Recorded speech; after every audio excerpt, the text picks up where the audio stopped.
She was a CEO worth millions. He was a single father who fixed computers for a living. When someone at one of Seattle's most exclusive events asked them the one question nobody dared to say out loud, the entire room went silent. What happened next didn't just shock every person at that table. It changed two lives that were never supposed to collide. If you want to hear how this story began, stay with me until the very end.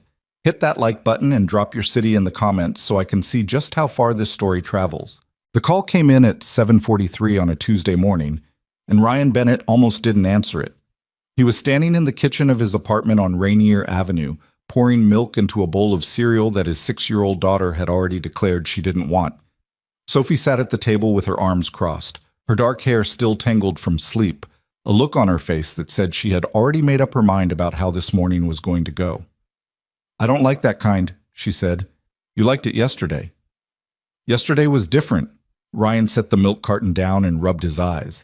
He'd been up since 5, answering emails from 2 different clients, both of whom seemed to believe their computer problems were emergencies on the level of a building fire. His phone buzzed on the counter, and he glanced at the screen. Unknown number, Seattle area code. He picked it up. "Ryan Bennett, Independent IT," he said, balancing the phone between his ear and shoulder while he opened the fridge to find something else Sophie might eat. The voice on the other end was clipped, professional, and clearly stressed. A woman. Not the person who needed help, but someone who worked for the person who needed help. An executive assistant, maybe. She explained the situation quickly. A server failure at a technology company downtown, something involving corrupted backup files, and a system that had locked out every user on the network. Their regular IT contractor was unavailable. Someone had recommended Ryan. Could he come immediately? "How immediate are we talking?" Ryan asked. "An hour ago," the woman said. He looked at Sophie, who was now drawing something on the back of a grocery receipt with a crayon she'd found under the table. He looked at the clock. School drop-off was at 8:15. The job was downtown, which meant at least 30 minutes in traffic if he was lucky, and luck had not been a regular visitor in Ryan Bennett's life for some time now. "I can be there by 9, he said. "That works. I'll send you the address." He hung up and crouched down next to Sophie. "Hey, Bug, we gotta move fast this morning, okay? Daddy's got a job." Sophie didn't look up from her drawing. "Can I bring my backpack with the stars on it?" "You can bring whatever backpack you want, but you gotta eat something first." "I'm not hungry." "Then bring a banana for later. Come on, shoes on."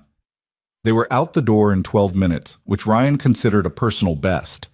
He drove Sophie to Maple Leaf Elementary in his 10-year-old Honda Civic, the one with the check engine light that had been on so long he'd stopped noticing it. He walked her to the entrance, kissed the top of her head, and watched her disappear through the double doors with her star backpack bouncing against her small frame. For a moment, he just stood there on the sidewalk. A couple of other parents passed him, moving in pairs, talking easily about weekend plans and soccer practice schedules. Ryan didn't know any of them well enough to say more than hello. He wasn't unfriendly. He just didn't have time. Between the freelance IT work and raising Sophie alone, his social life had narrowed to the width of a phone screen. He got back in the car and headed downtown. The address the assistant had texted him led to a glass and steel building on 2nd Avenue, the kind of place that had a lobby with a waterfall feature and a security desk staffed by people who looked like they could bench press a filing cabinet. Ryan showed his ID, signed a visitor log, and was escorted to the 14th floor by a woman in a blazer who walked like every second cost money. He was led through an open-plan office that buzzed with tension. People were standing at their desks, talking in low, urgent voices. Monitors displayed error messages. Someone had written, "Do not reboot," on a sticky note and taped it to a server rack in the corner. The air smelled like burnt coffee and stress. The assistant who'd called him, her name was Dana, he learned, met him at the door of a glass-walled office at the far end of the floor. "She's in there," Dana said, nodding toward the office. "Olivia Hart. She's the CEO. She'll want to talk to you before you start." Ryan blinked. "The CEO wants to talk to the IT guy?" Dana gave him a look that suggested this was not a question worth asking. "She wants to understand the problem. She's like that." Ryan adjusted the strap of his tool bag on his shoulder and walked in. Olivia Hart was standing behind her desk, not sitting. She had her phone pressed to her ear and was speaking in a tone that was controlled but carried an edge, the kind of voice that didn't raise itself because it didn't need to. She was younger than he'd expected. Early 30s, maybe, with sharp features and dark eyes that moved quickly. She wore a fitted charcoal blazer over a white blouse, and her hair was pulled back in a way that looked effortless, but probably wasn't. She held up one finger to Ryan, "Give me a second," and finished her call. "No, I understand the concern, but we're not making that announcement until the system is back online. I don't care what the timeline was. The timeline just changed." She paused. "Because I said so, Martin. That's why." She hung up and dropped the phone onto her desk like it had offended her. Then she looked at Ryan. "You're the IT person," she said. Not a question. "Ryan Bennett." "Yeah." "Olivia Hart." She didn't extend her hand. Not out of rudeness, he realized, but because she'd already moved on mentally. She stepped around her desk and gestured toward the server room. "The whole network crashed at 6 this morning. Our backup system didn't kick in the way it was supposed to. 14 departments are locked out. We have a product demo scheduled for Thursday, and the contractor we usually work with is apparently on vacation in Portugal."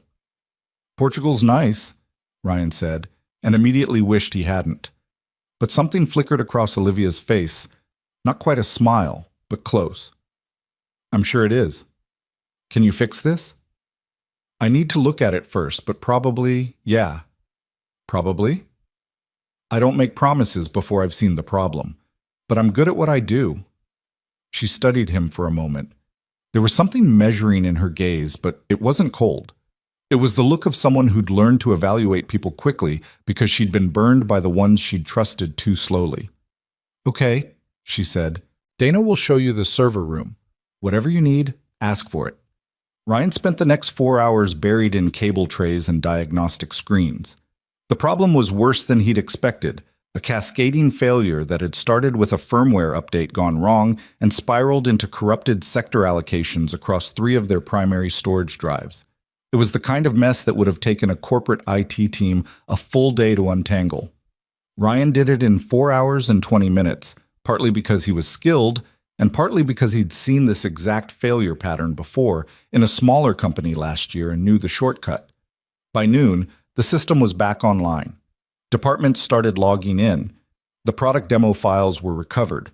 Someone in the office actually clapped, which made Ryan uncomfortable.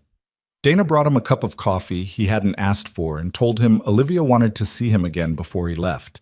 He found her in the same glass office, but this time she was sitting. Her blazer was draped over the back of her chair, and she looked tired in a way that she probably didn't let most people see. "It's fixed," Ryan said. "I heard. In 4 hours. 4.5, technically. Our last contractor took 2 days to fix something half as complicated." She leaned back in her chair and crossed her arms, but the posture wasn't defensive. It was something else. Curiosity, maybe. "Where did you learn to do that?" "Self-taught, mostly. Started messing with computers when I was 15. Dropped out of a community college program because I was already working faster than the curriculum. Been freelancing for about 8 years now." "No degree?" "No degree." "And you've been doing this independently the whole time?" "I had a regular job for a while. Small company in Bellevue. But after my wife passed, I needed flexibility. Freelancing let me set my own hours around my daughter's schedule." He hadn't planned to say that. He didn't usually mention Jenna to clients. But something about the quiet of Olivia's office, the way she was actually listening instead of just waiting for him to finish, it came out before he could stop it. Olivia's expression shifted. Not pity. He'd seen pity 1,000 times and had learned to recognize it the way you recognize a bad smell. This was something different. Recognition, maybe.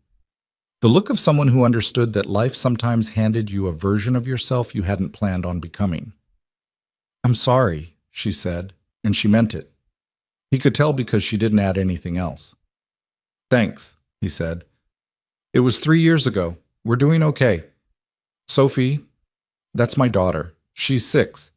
She's the reason I get up in the morning. Well, her and the fact that people keep breaking their computers. That got a real smile from Olivia. Small, but real. It changed her face completely. I'll make sure you're paid by end of day, she said. And I'd like to keep your number on file if that's okay. Our current contractor is apparently more interested in beaches than servers.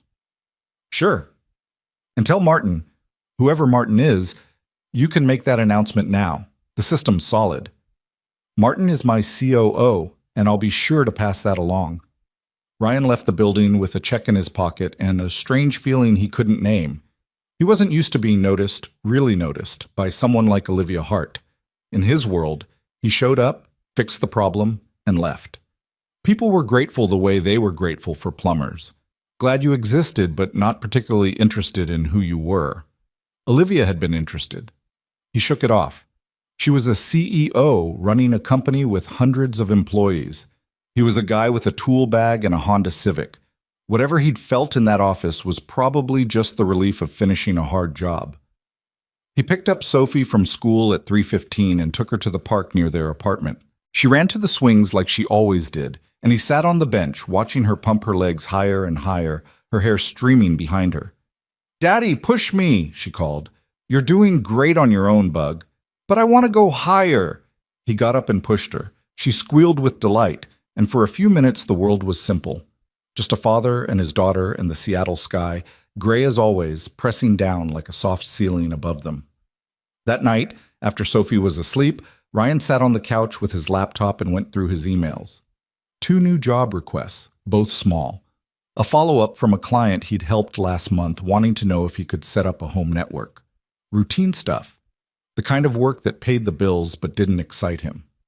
He thought about Olivia's office, the view from the 14th floor, the way people moved around her with a kind of focused energy, like she was the center of gravity in that building. He thought about the way she'd asked him where he'd learned his skills, not with condescension, but with genuine curiosity. Like his answer actually mattered. He closed the laptop and went to bed. 3 days later, on a Friday afternoon, Ryan was standing in line at Inkwell Books, a small bookstore cafe in Capitol Hill that he'd been coming to since before Sophie was born. It was one of the few places in the city that still felt like it belonged to regular people. Mismatched chairs, a chalkboard menu, the smell of old paper and fresh coffee. Sophie was at a play date, and Ryan had 2 hours to himself, which happened roughly once every lunar eclipse. He was holding a copy of a spy novel he'd been meaning to read for months when he heard a voice behind him. "That's a good one. The ending's terrible, though." He turned around, and there was Olivia Hart. She looked different outside of the office, softer somehow. She was wearing jeans and a simple sweater, her hair down around her shoulders. No blazer, no phone pressed to her ear, no clipped instructions to subordinates named Martin. She had a book tucked under her arm, something with a plain cover that he couldn't read the title of. And she was holding a coffee cup with both hands, the way people do when they're cold or just want something to hold on to. "Olivia," he said, and then felt stupid for stating the obvious. "Ryan." She smiled, and it was the same real smile he'd seen in her office. "The IT savior. What are you doing here?" "Buying a book and pretending I'll have time to read it. You?" "Same, honestly, except I know I won't have time and I'm buying it anyway." They stood in an awkward silence for a moment, the kind that happens when two people who've shared exactly one meaningful interaction run into each other in a completely different context and don't know which version of themselves to be. "Do you want to sit down?" Ryan asked, nodding toward one of the small tables by the window. She hesitated. It was brief, but he noticed it. The calculation. Should she? Could she? What did it mean? He recognized it because he'd done the same calculation in his head before asking. "Sure," she said. They sat across from each other at a table barely big enough for their 2 coffee cups. Outside, the rain had started. The fine, persistent Seattle drizzle that wasn't dramatic enough to complain about, but was relentless enough to seep into your mood if you let it. "So," Olivia said, wrapping her hands around her cup, "how's the independent IT business?" "Thriving, by which I mean I have enough work to keep the lights on and not enough to hire help." "That sounds exhausting." "It is, but it's mine, you know. I set my own schedule. I pick Sophie up from school every day. That matters more to me than scaling up." Olivia nodded slowly, and he could see something working behind her eyes. "I envy that, actually." "You envy my barely scraping by lifestyle?" "I envy the clarity. You know exactly why you do what you do. It's for Sophie. That's a clean motivation. She paused. Running a company, you lose that clarity pretty fast. It starts out being about the product, the idea, the thing you want to build.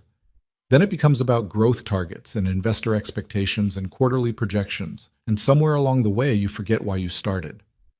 Why did you start? She took a sip of her coffee. I was 24. I'd been working at a tech firm downtown, and I kept seeing these problems that nobody was solving because solving them wasn't profitable enough in the short term. Accessibility tech, mostly. Software that helps people with disabilities interact with standard platforms. I thought I could do it better on my own. She set the cup down.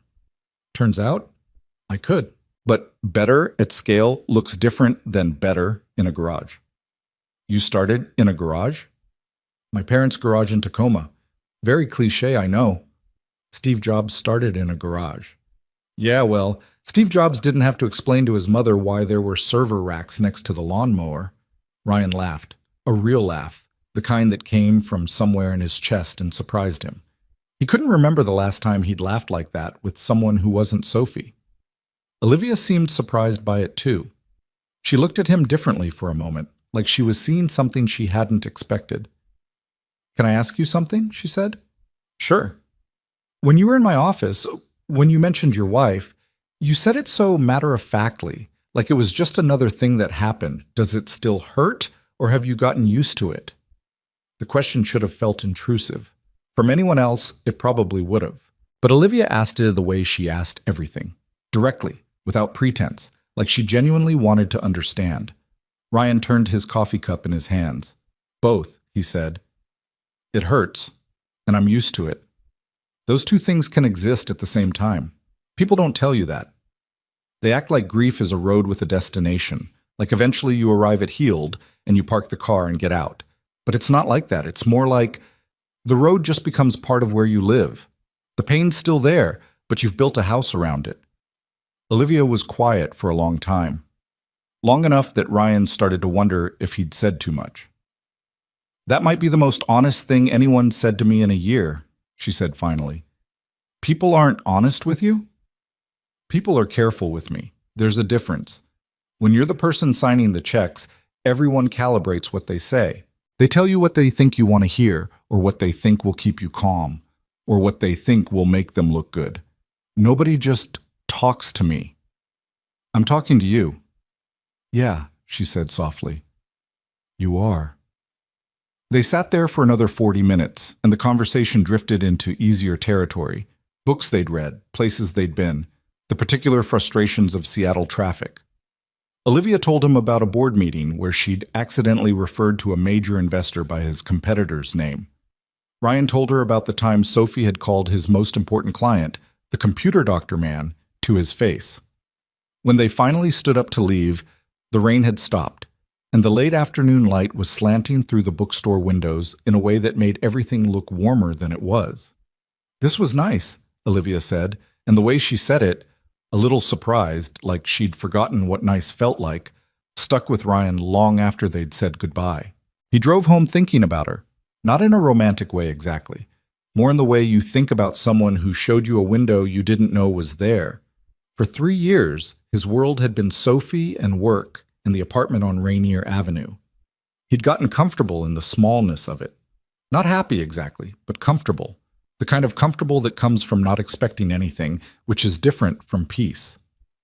Olivia had cracked that open, just slightly, just enough to let in a draft. Over the next 2 weeks, they texted. It started with Ryan sending her an article about a firmware vulnerability that might affect her company's systems. A professional courtesy, nothing more. She responded with a thank you and a question about whether he'd finished the spy novel. He told her the ending was, as promised, terrible. She sent a laughing emoji and recommended something else. He recommended something back. The texts got longer. The responses got faster. Topics shifted from books and tech to personal things. Sophie's latest obsession with drawing animals. Olivia's frustration with a board member who kept pushing her toward decisions she didn't believe in. The particular loneliness of eating dinner alone in a house that was too big for one person. One Thursday, Olivia texted him.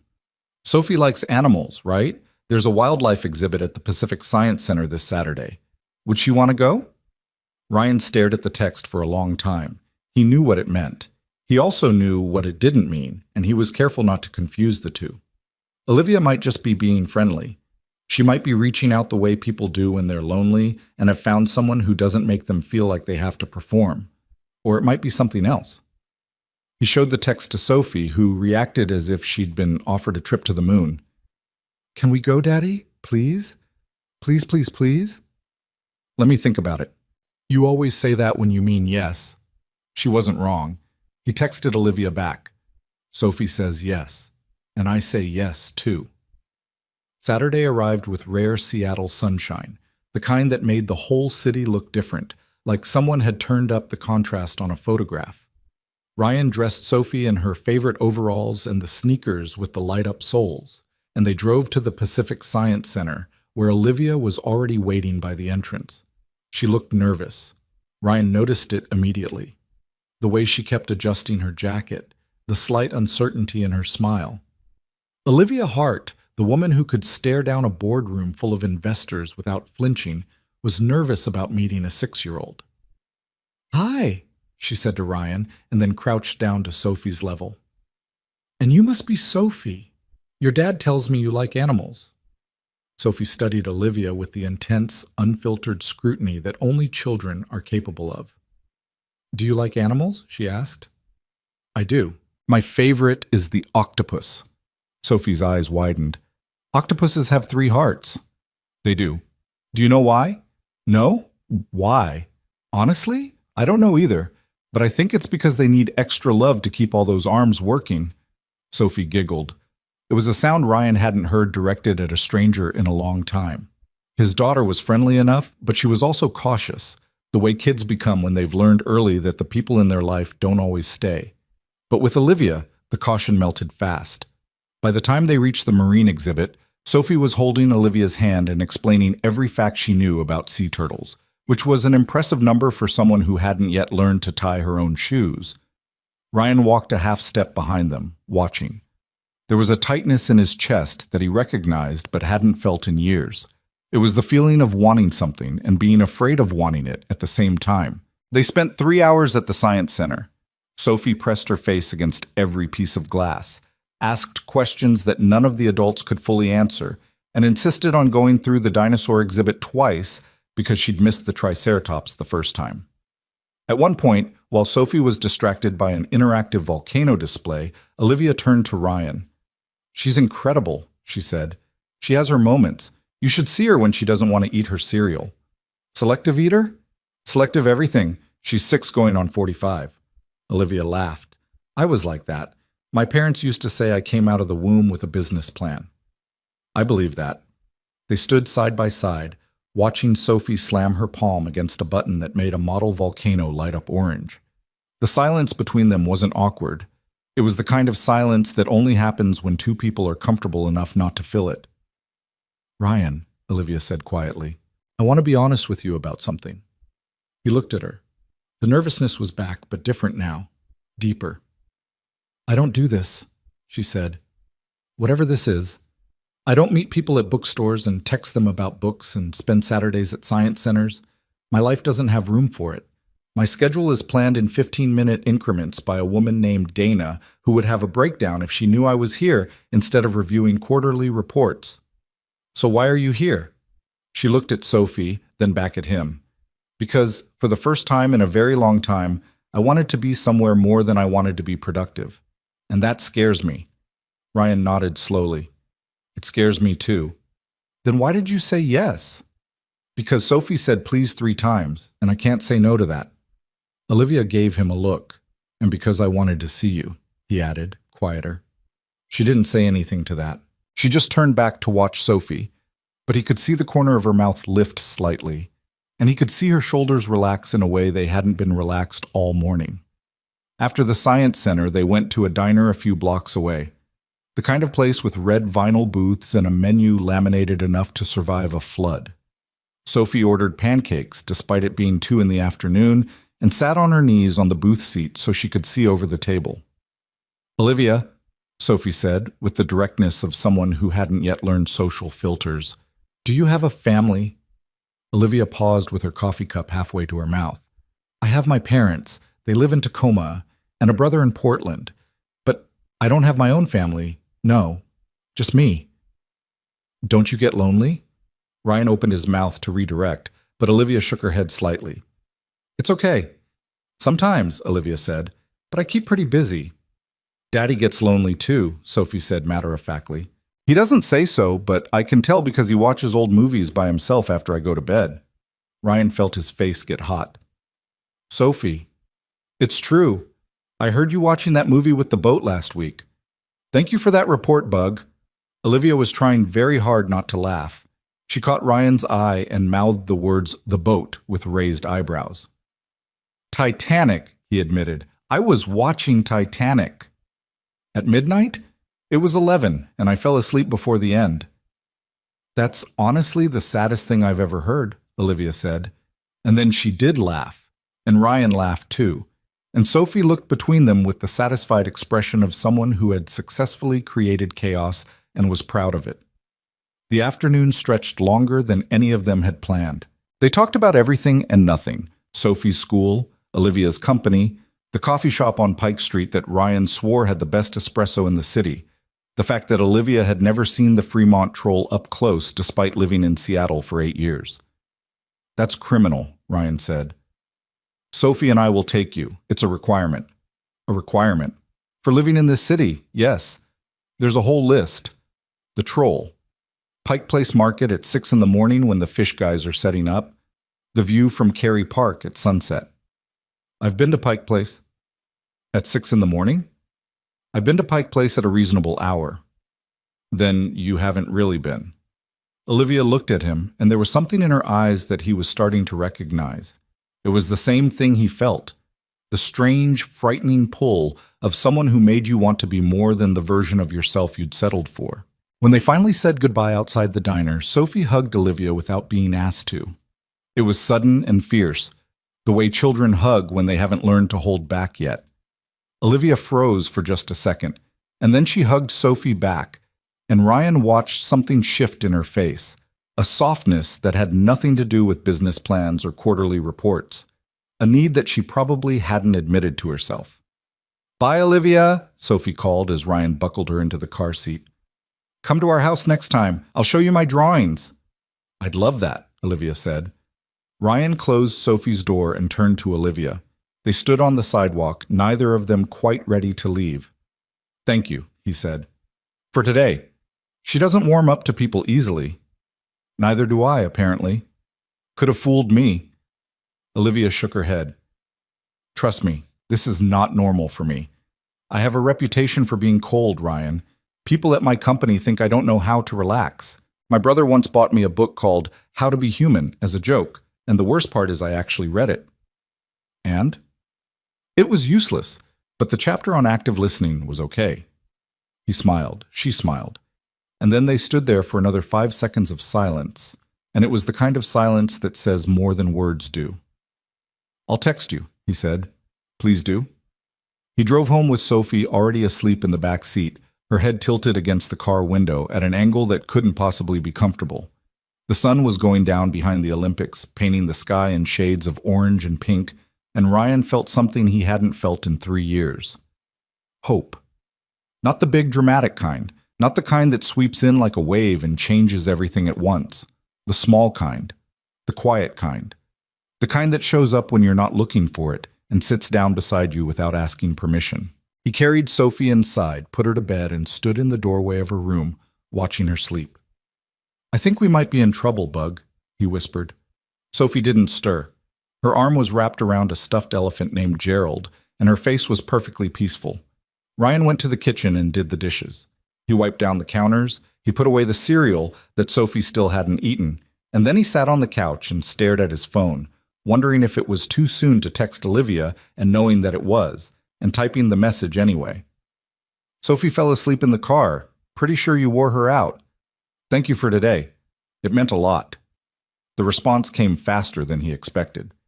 It meant a lot to me too, more than you know. He read the message twice, 3 times, and then he set the phone down and leaned his head back against the couch and stared at the ceiling of his small apartment, listening to the rain start up again outside, feeling the walls of his careful, protected life begin to shift. It terrified him. But for the first time in a very long time, Ryan Bennett was not just surviving. He was starting to want something more. The texts didn't stop after that Saturday. If anything, they accelerated. Morning messages about coffee, late-night exchanges about nothing important that somehow felt important anyway. Ryan would find himself reaching for his phone between jobs, checking for her name on the screen with a frequency that made him feel like a teenager, which was both ridiculous and undeniable. 2 weeks after the Science Center, Olivia called him instead of texting. It was 9:30 on a Wednesday night.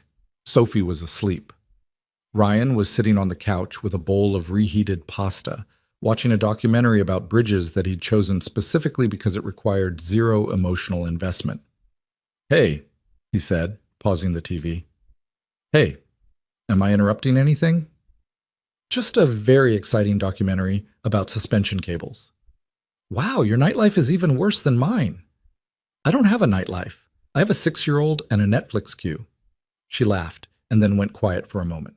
He could hear something in the background, not silence, but the particular emptiness of a large space with only one person in it.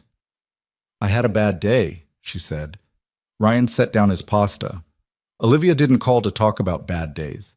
She barely acknowledged that bad days existed. In the time he'd known her, she'd mentioned frustrations and annoyances, but never once had she used the word bad about her own experience. "What happened?" "Board meeting, 4 hours. There's a faction, 3 members, who've been pushing me to pivot the company away from accessibility tech and toward commercial enterprise solutions. More profitable, they say. Better margins. And they're not wrong about the numbers. Enterprise clients pay more, they're stickier, and the growth trajectory is cleaner. But accessibility is why I started this company. It's the whole reason we exist. If we pivot, we become just another enterprise software company. There are hundreds of those. There's nothing special about being one more." "What did you tell them?" "I told them I'd consider it, which is what you say when you don't want to fight, but you're not ready to surrender." "Sounds like you know what you want to do." "I know what I want to do. I don't know if I can afford to do it. The company's growing, but not fast enough for the investors. They want returns. That's their job. And if I push back too hard, they'll start looking for someone who won't." "Someone to replace you?" "As CEO, yeah. It happens. Founders get pushed out all the time when the board decides the company's outgrown them. It's not even personal. It's just math." Ryan was quiet for a moment.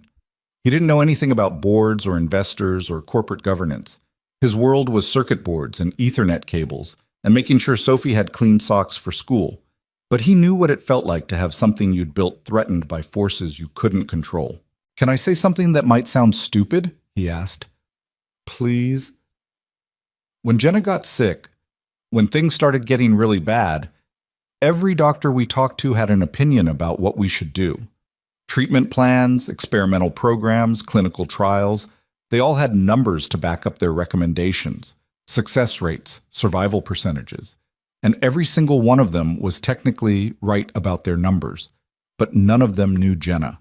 None of them knew what she actually wanted. What did she want? She wanted to be home. She wanted to be with Sophie.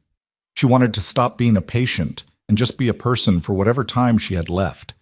And when we finally made that decision to stop chasing the numbers and just live, everyone told us we were making a mistake. The doctors, our families, even some of our friends. They all thought we were giving up. Were you? No. We were choosing. There's a difference." The line was quiet for a long time. When Olivia spoke again, her voice was thicker than before. "Ryan, I'm sorry. I called you to complain about a board meeting, and you just... Don't do that. Don't rank pain. A board meeting that threatens everything you've built is a real problem. You don't have to compare it to anything else." She exhaled slowly. "How are you this decent?" "I'm not decent. I'm just tired enough to be honest." "Well, your honesty is inconvenient. I was fully committed to feeling sorry for myself tonight." "You still can. I'm just saying your gut is probably right. About the company." "My gut is expensive. My gut might cost me everything." "Yeah, but at least it's yours." When they hung up, Ryan sat in the dark living room and thought about what he'd said. He hadn't talked about Jenna's last months to anyone outside of his grief support group, which he'd attended for exactly 4 sessions before deciding that talking about his feelings in a circle of folding chairs was not his preferred method of processing loss. But he'd told Olivia, just like he'd told her in her office that first day. Something about her made the words come out in the right order, without the armor he usually wrapped around them. It was dangerous, and he knew it. He went to the kitchen and washed his pasta bowl. The following Saturday, Olivia made good on the rain check. She came to their apartment on Rainier Avenue, and Ryan had spent the entire morning trying to make the place look less like a single father's apartment and more like a home where an actual adult lived. He scrubbed the bathroom. He hid the pile of unfolded laundry in his closet. He even bought a plant, a small fern from the hardware store, and set it on the kitchen counter where it looked vaguely out of place, like a guest who'd wandered into the wrong party. Sophie had been counting down the hours since breakfast. Is she here yet? Not yet. Now? Sophie, she said noon. It's 10:15. That's basically noon. When Olivia finally arrived, she brought a gift for Sophie. A set of colored pencils, the professional kind with 72 colors and a carrying case. Sophie stared at them like they were made of gold.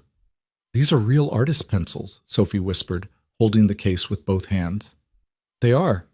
I figured if you're going to show me your drawings, you should have proper tools. Sophie immediately dragged Olivia to her room, which was small and cluttered with books and stuffed animals and taped up artwork covering nearly every inch of wall space. Ryan followed, leaning in the doorway, watching his daughter pull drawings from a folder and explain each one with the intensity of someone presenting a doctoral thesis. This is a cat, but it's a magic cat. See the wings? And this is our apartment, but I made it bigger because I wanted more rooms. And this is Daddy fixing a computer. See, that's the computer, and that's Daddy looking frustrated. Olivia studied each drawing seriously, asking questions, pointing out details. She didn't do the thing that most adults did, the quick glance, the "oh, how nice."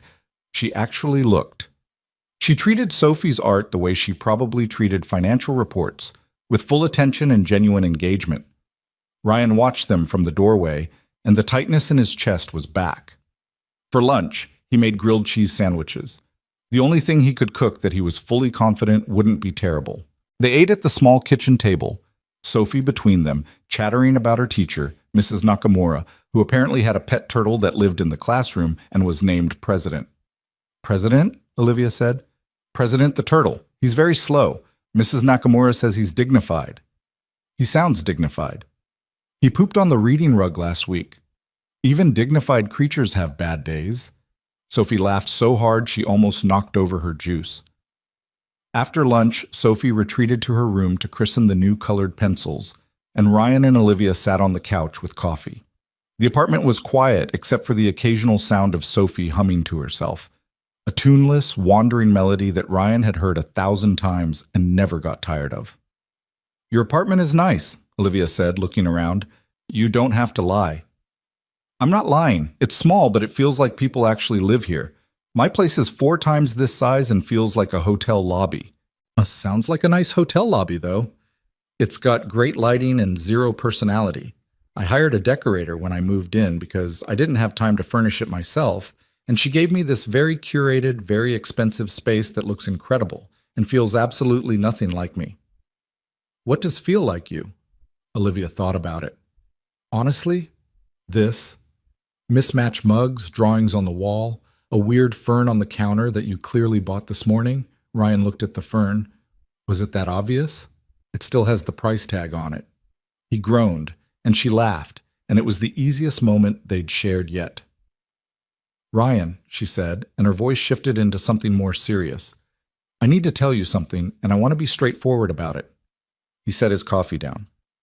Okay. There's an event next month, the Kessler-Whitfield wedding. Marcus Kessler is a tech investor, saw old money, big connections. His daughter is marrying the COO of a logistics company, and the wedding is going to be packed with executives, board members, the kind of people who show up in Forbes profiles. I'm invited, and I need to go because Marcus sits on 2 boards that intersect with my company's interests, and not showing up would be noticed. Sounds like a fun time. It sounds like torture, but that's not the point. She paused. I want you to come with me. Ryan stared at her. The sentence sat between them like an object on the table, visible and undeniable. Olivia, I know. You're asking me to go to a wedding full of tech billionaires. I'm asking you to go to a wedding with me. The billionaires are just a side effect. I don't own a suit. I'll buy you a suit. You're not buying me a suit. Then rent one, borrow one. Wear a nice shirt and dark jeans, I don't care. I'm not asking you to impress anyone, Ryan. I'm asking you to be there. He stood up and walked to the kitchen, not because he needed anything, but because he needed to move. He opened a cabinet, closed it, and turned back to her. Do you understand what happens when we walk into that room together? He said. People are going to look at us and do the math. Successful CEO, guy who fixes computers. They're going to have opinions. People always have opinions. About you. They're going to have opinions about you. And I don't want to be the reason your professional reputation takes a hit. Olivia stood up from the couch. That's not your decision to make. What? My reputation is my business. I've spent 6 years building it, and I'll spend the rest of my life maintaining it, and not once in that process do I need someone else's permission about who I bring to a wedding. Her voice had that edge again, the CEO edge, but underneath it was something raw. Vulnerability dressed up as strength. I'm not trying to control you, Ryan said quietly. I'm trying to protect you. I don't need protection. I need a partner at one single event for one single evening, and I want it to be you. She crossed her arms. Unless you don't want to go, in which case, just say that. Of course I want to go. Then stop looking for reasons not to. They stared at each other across his small kitchen, and the distance between them felt like both a wall and a bridge. One condition, Ryan said. What? I'm buying my own suit. Fine. And it might be from a department store. I wouldn't expect anything less. The tension broke. Not entirely. There was still something unresolved humming between them, something that neither was ready to name. But the sharp edge softened, and when Olivia sat back down on the couch, she sat a little closer to where he'd been. In the weeks that followed, the wedding became both a deadline and a catalyst. Ryan found a suit at a Nordstrom rack in Bellevue. Charcoal gray, decent fit, 30% off. He tried it on in the dressing room and stared at himself in the mirror, which was something he generally avoided. He looked like what he was, a 32-year-old man who worked with his hands and slept too little and had forgotten what it felt like to dress for something other than utility. He bought the suit anyway. Meanwhile, his relationship with Olivia continued to deepen in ways that felt both inevitable and terrifying. She started coming to the apartment on Sundays. Not every Sunday, but enough that Sophie began expecting it. They'd go to the park or the library, or just stay in while Sophie, Drew, and Ryan and Olivia talked at the kitchen table about things that mattered and things that didn't. Olivia told him about her parents, her father, a retired electrician, and her mother, a woman who had worked as a school secretary for 30 years and still called Olivia twice a week to make sure she was eating properly. She thinks running a company means I forget to eat, Olivia said. Do you? Sometimes, but that's not the point. Ryan told her about his childhood in Spokane, the small apartment he'd shared with his mother after his father left when Ryan was 9. His mother had worked 2 jobs, day shift at a laundromat, nights at a grocery store, and Ryan had essentially raised himself from middle school on. That's why you're so good at fixing things, Olivia said. You've been solving problems on your own since you were a kid. I prefer to think of it as being stubborn. Same thing sometimes. They talked about Jenna too, though less frequently. Ryan would mention her in passing, a recipe she used to make, a phrase Sophie had picked up from her, and Olivia would listen without flinching. She never tried to fill Jenna's space or pretend it didn't exist. She seemed to understand instinctively that loving someone new didn't require erasing someone old. One evening, while Sophie was at a sleepover, her first one, which Ryan had agreed to only after calling the other parent 3 times and confirming the existence of working smoke detectors, Olivia came over for dinner. He cooked spaghetti, which was the second thing in his culinary repertoire after grilled cheese, and they ate at the kitchen table with a bottle of wine that Olivia had brought. Can I ask you something personal? She said. You always do. Have you dated anyone since Jenna? Ryan twirled his fork in the pasta. Once, about a year and a half ago, a woman I met through a client. We went on 3 dates. What happened? Nothing happened. That was the problem. She was perfectly nice, and I felt absolutely nothing, like eating food with no flavor. Every conversation was fine, and I dreaded every one of them. That sounds worse than a bad date. It was. A bad date at least gives you a story. 3 mediocre dates just makes you wonder if you're broken. You're not broken. I know that now. He said it simply, without emphasis, but the weight of it settled between them. Olivia set her fork down and looked at him with an expression he hadn't seen before. Open, unguarded, scared. Ryan, what are we doing? What do you mean? I mean this. Us, the texts, the visits, the science center, the drawings, dinner at your kitchen table on a Thursday night.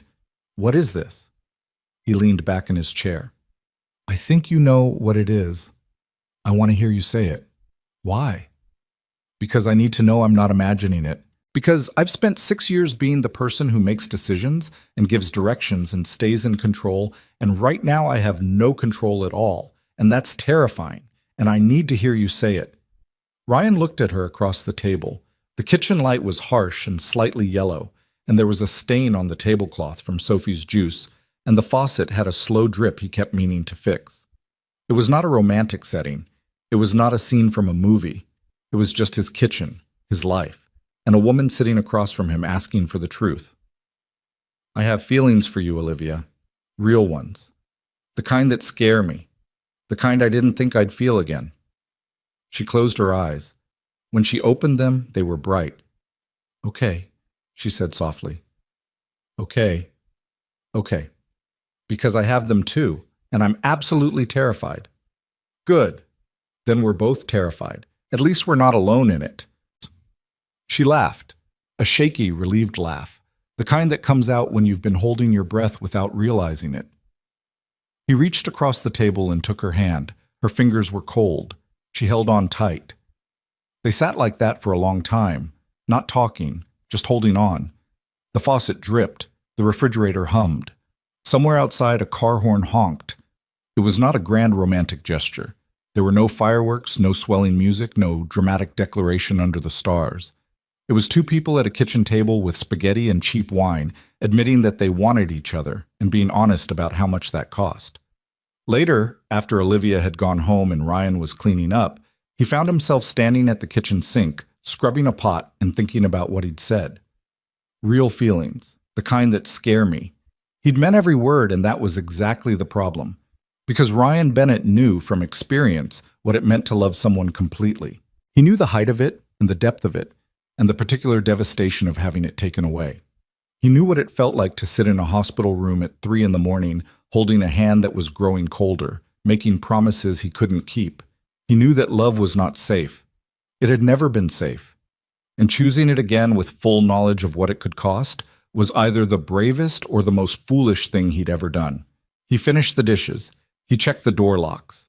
He looked in on Sophie's empty room and felt the specific ache of a parent whose child is sleeping under someone else's roof for the first time. Then he picked up his phone and texted Olivia. I'm glad you asked me to say it. The reply came 30 seconds later. I'm glad you did. The night of the Kessler-Whitfield wedding arrived on a Friday in mid-October, and Ryan stood in front of his bathroom mirror, wrestling with a tie he hadn't worn since Jenna's funeral. The suit fit better than he'd expected. His shoes were shined. He'd even gotten a haircut, which Sophie had supervised via video call from his mother-in-law's house, where she was staying for the night. You look handsome, Daddy, Sophie had said, tilting her head critically, but your hair is still kind of messy. That's the style, Bug. It looks like you forgot to brush it. Thank you for your honest feedback. Now standing alone in his apartment, he adjusted his tie for the 4th time and tried to steady the drumming in his chest. He wasn't nervous about the suit or the venue or the people. He was nervous about what tonight meant. Walking into that room with Olivia wasn't just attending a wedding. It was a declaration. It was public. It was real in a way that kitchen table confessions and Sunday park visits weren't. A car pulled up outside. A black sedan, not a limousine, because Olivia had specifically said she didn't want to arrive in anything that made them look like they were trying too hard. He grabbed his wallet and his keys and walked out the door. Olivia was in the back seat. She was wearing a dark green dress that he'd never seen before, and her hair was down, and she looked at him as he slid in beside her with an expression that was equal parts warmth and panic. "You look nice," she said. "You look incredible." "I look like I spent 2 hours getting ready, which is accurate and embarrassing." 2 hours well spent. She smiled, but he could see the tension in her jaw. The CEO mask was halfway on, the composed, public-facing version of herself that she wore like armor. But underneath it, the Olivia he knew was pacing. "Hey," he said, taking her hand. "We don't have to stay long." "I know. And if anyone's rude, we leave." "No one's going to be rude. They're going to be polite and curious and slightly condescending, which is worse. Then we'll be polite and curious and slightly condescending right back." She squeezed his hand. "Just don't let go of me." "I won't." The sedan pulled up to the venue, a converted waterfront estate on Mercer Island with views of Lake Washington and enough valets to staff a small hospital. Ryan stepped out first and extended his hand to Olivia, and together they walked through the entrance into a world that was emphatically not his. The first thing Ryan noticed was the sound. Not music, that came later, but the particular hum of wealth in conversation. It was different from regular talking. Quieter, more deliberate, every sentence weighted with awareness of who might be listening. The second thing he noticed was how people looked at him. Not rudely, not directly, but with the sideways attention of a crowd that had already cataloged everyone worth knowing and was now trying to place the one person who didn't fit. Olivia's hand tightened around his as they crossed the threshold into the main reception hall. The space was enormous. Exposed timber beams, floor-to-ceiling windows overlooking the lake, long tables set with flowers and crystal that caught the candlelight and scattered it across the ceiling like stars trapped indoors. A string quartet played something classical in the corner, and waiters moved between clusters of guests carrying trays of champagne in glasses so thin they looked like they might shatter from the music alone. "Okay," Ryan murmured. "This is fancier than I expected." "What were you expecting?" "I don't know. Folding chairs, a DJ, one of those chocolate fountains." "There might be a chocolate fountain. Rich people love chocolate fountains. They just hide them better." A waiter appeared beside them with a tray, and Ryan took a glass of champagne because it seemed like the thing to do. He took a sip and immediately regretted it. The bubbles hit the back of his throat wrong, and he had to suppress a cough. "Easy," Olivia said, fighting a smile. "I'm fine. It's just aggressive champagne. It's Dom Perignon. It's trying too hard." She laughed, short and genuine, and a few heads turned in their direction. Ryan could see the calculations happening in real time. People registering Olivia's face, recognizing it, then moving their eyes to him and finding nothing to register. He wasn't in their database. He was an unknown variable at an event where everyone was accounted for. They made their way through the room. Olivia greeted people with practiced ease. A handshake here, a smile there, a few words about quarterly results or market conditions that meant nothing to Ryan but clearly meant everything to the people she was speaking to. She introduced him simply. "This is Ryan. Not my boyfriend, not my date, not the man I've been seeing. Just his name, offered without explanation, as if his presence beside her was self-evident and required no justification.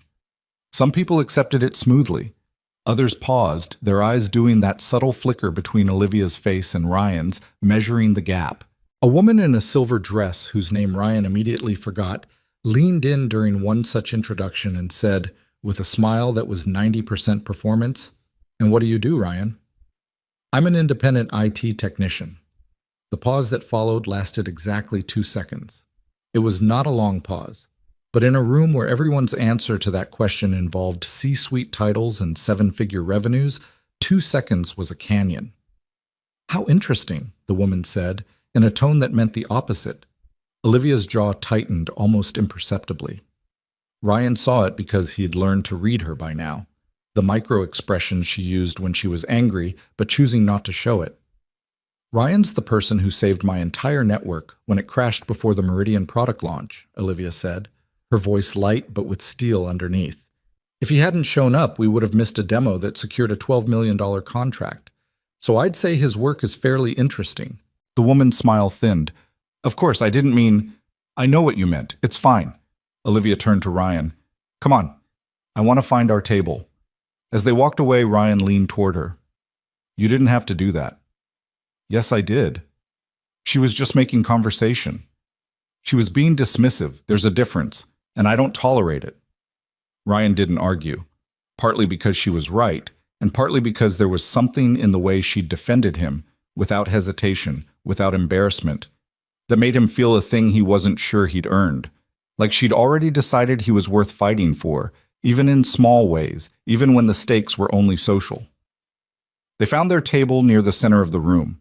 It was a round table for 10, already half filled with couples who looked like they'd been vacuum sealed into their formal wear. Ryan pulled out Olivia's chair before sitting down, and a man across the table raised his glass in their direction. Olivia Hart, been a while. James, good to see you. James Chen was broad-shouldered and affable, with the easy confidence of someone who'd been wealthy long enough that he'd stopped thinking about it. He was a venture capitalist. Olivia had mentioned him on the drive over as one of the few investors she actually respected. And who's this? James asked, turning to Ryan with genuine curiosity rather than the performative kind. Ryan Bennett, Ryan said, shaking his hand. Ryan fixed a catastrophic server failure at my company in under 5 hours, Olivia offered. So you're the reason she didn't lose her mind last month. Thank you for your service. James grinned and turned to the woman beside him. This is my wife, Patricia. Patricia was tall and quiet, with an intelligent face and a handshake that was firmer than James's. It's nice to meet someone from outside the usual circle, she said to Ryan, and she meant it. He could tell. The table filled up over the next 20 minutes. Introductions were made, wine was poured, and conversation settled into the rhythms of people who knew each other primarily through transactions. Ryan listened more than he talked, which was his natural mode. He caught fragments. A merger that someone was excited about, a real estate deal that had gone sideways, a debate about whether a particular startup was overvalued or merely ambitious. He was out of his depth, and he knew it, but he wasn't drowning. He was floating, letting the current carry him, paying attention, learning the rules of a world he'd never asked to enter. Dinner was served in courses. The salad was composed of ingredients Ryan couldn't identify. The main course was a cut of beef so tender it practically dissolved, with a sauce that tasted like someone had reduced a bottle of expensive wine into a tablespoon of liquid. Ryan ate carefully, watching which fork Olivia used and mirroring her. You're doing great, she whispered at one point, leaning toward him. I just used the wrong knife for the bread. Nobody noticed. The waiter noticed. He gave me a look. That's his job. He gives everyone a look. By the time dessert arrived, some kind of layered pastry that was more architecture than food, the conversation at the table had loosened. The wine was doing its work. People were talking over each other, laughing, dropping the professional veneer for something closer to actual personality. That was when it happened. A man at the far end of the table, Victor Crane, someone had said during introductions, a senior executive at a consulting firm with offices in 6 countries, set down his wine glass and turned his attention to Ryan and Olivia. He'd been watching them all evening, Ryan realized. Not with hostility, exactly, but with the focused interest of someone who liked to understand things and had decided that Ryan and Olivia were a thing that needed understanding. I have to say, Victor began, loud enough for the table to hear, you two are the most unexpected couple here tonight. The table quieted slightly. Not a dramatic silence, more like the volume being turned down from 7 to 4. Enough that Victor's words hung in the air. Unexpected how? Olivia asked. Her tone was neutral, but Ryan could feel her stiffen beside him.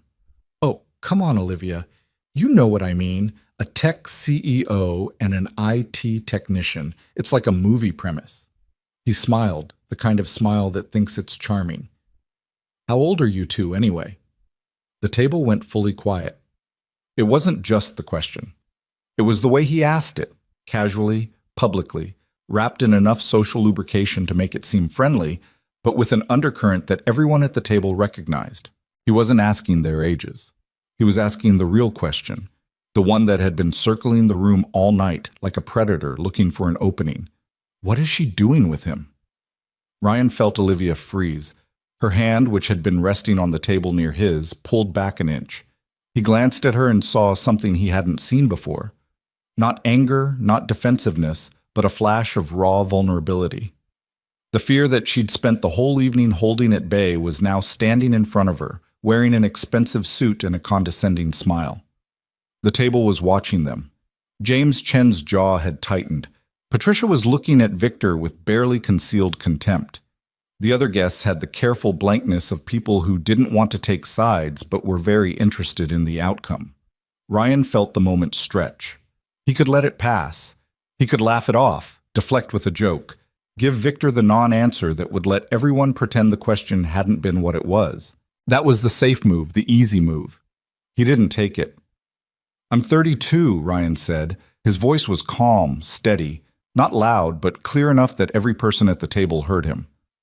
"Olivia's 30, and since you seem to be asking something that goes beyond arithmetic, I'll answer that too." Victor's smile flickered. "I'm a single father," Ryan continued. "My wife died 3 years ago. Since then, I've been raising my daughter alone, working freelance IT jobs to keep the lights on, and trying to figure out how to be both a mother and a father to a 6-year-old who still asks me why her mom isn't coming home." He paused. Not for effect, because the words were heavier than he'd expected, and he needed to breathe. "I didn't plan on meeting anyone. I wasn't looking for it. I walked into Olivia's office to fix a server crash, and she was the first person in 3 years who didn't look at me like I was something broken that needed sympathy." The table was silent. Not the uncomfortable silence of people who wanted to escape, but the held breath silence of people who were listening. "She saw me," Ryan said. "Not my circumstances, not my bank account, not whether I fit into a room like this. She saw who I actually am, and more than that, she let me see who she actually is, behind the company and the title, and everything that everyone in this room thinks they know about her.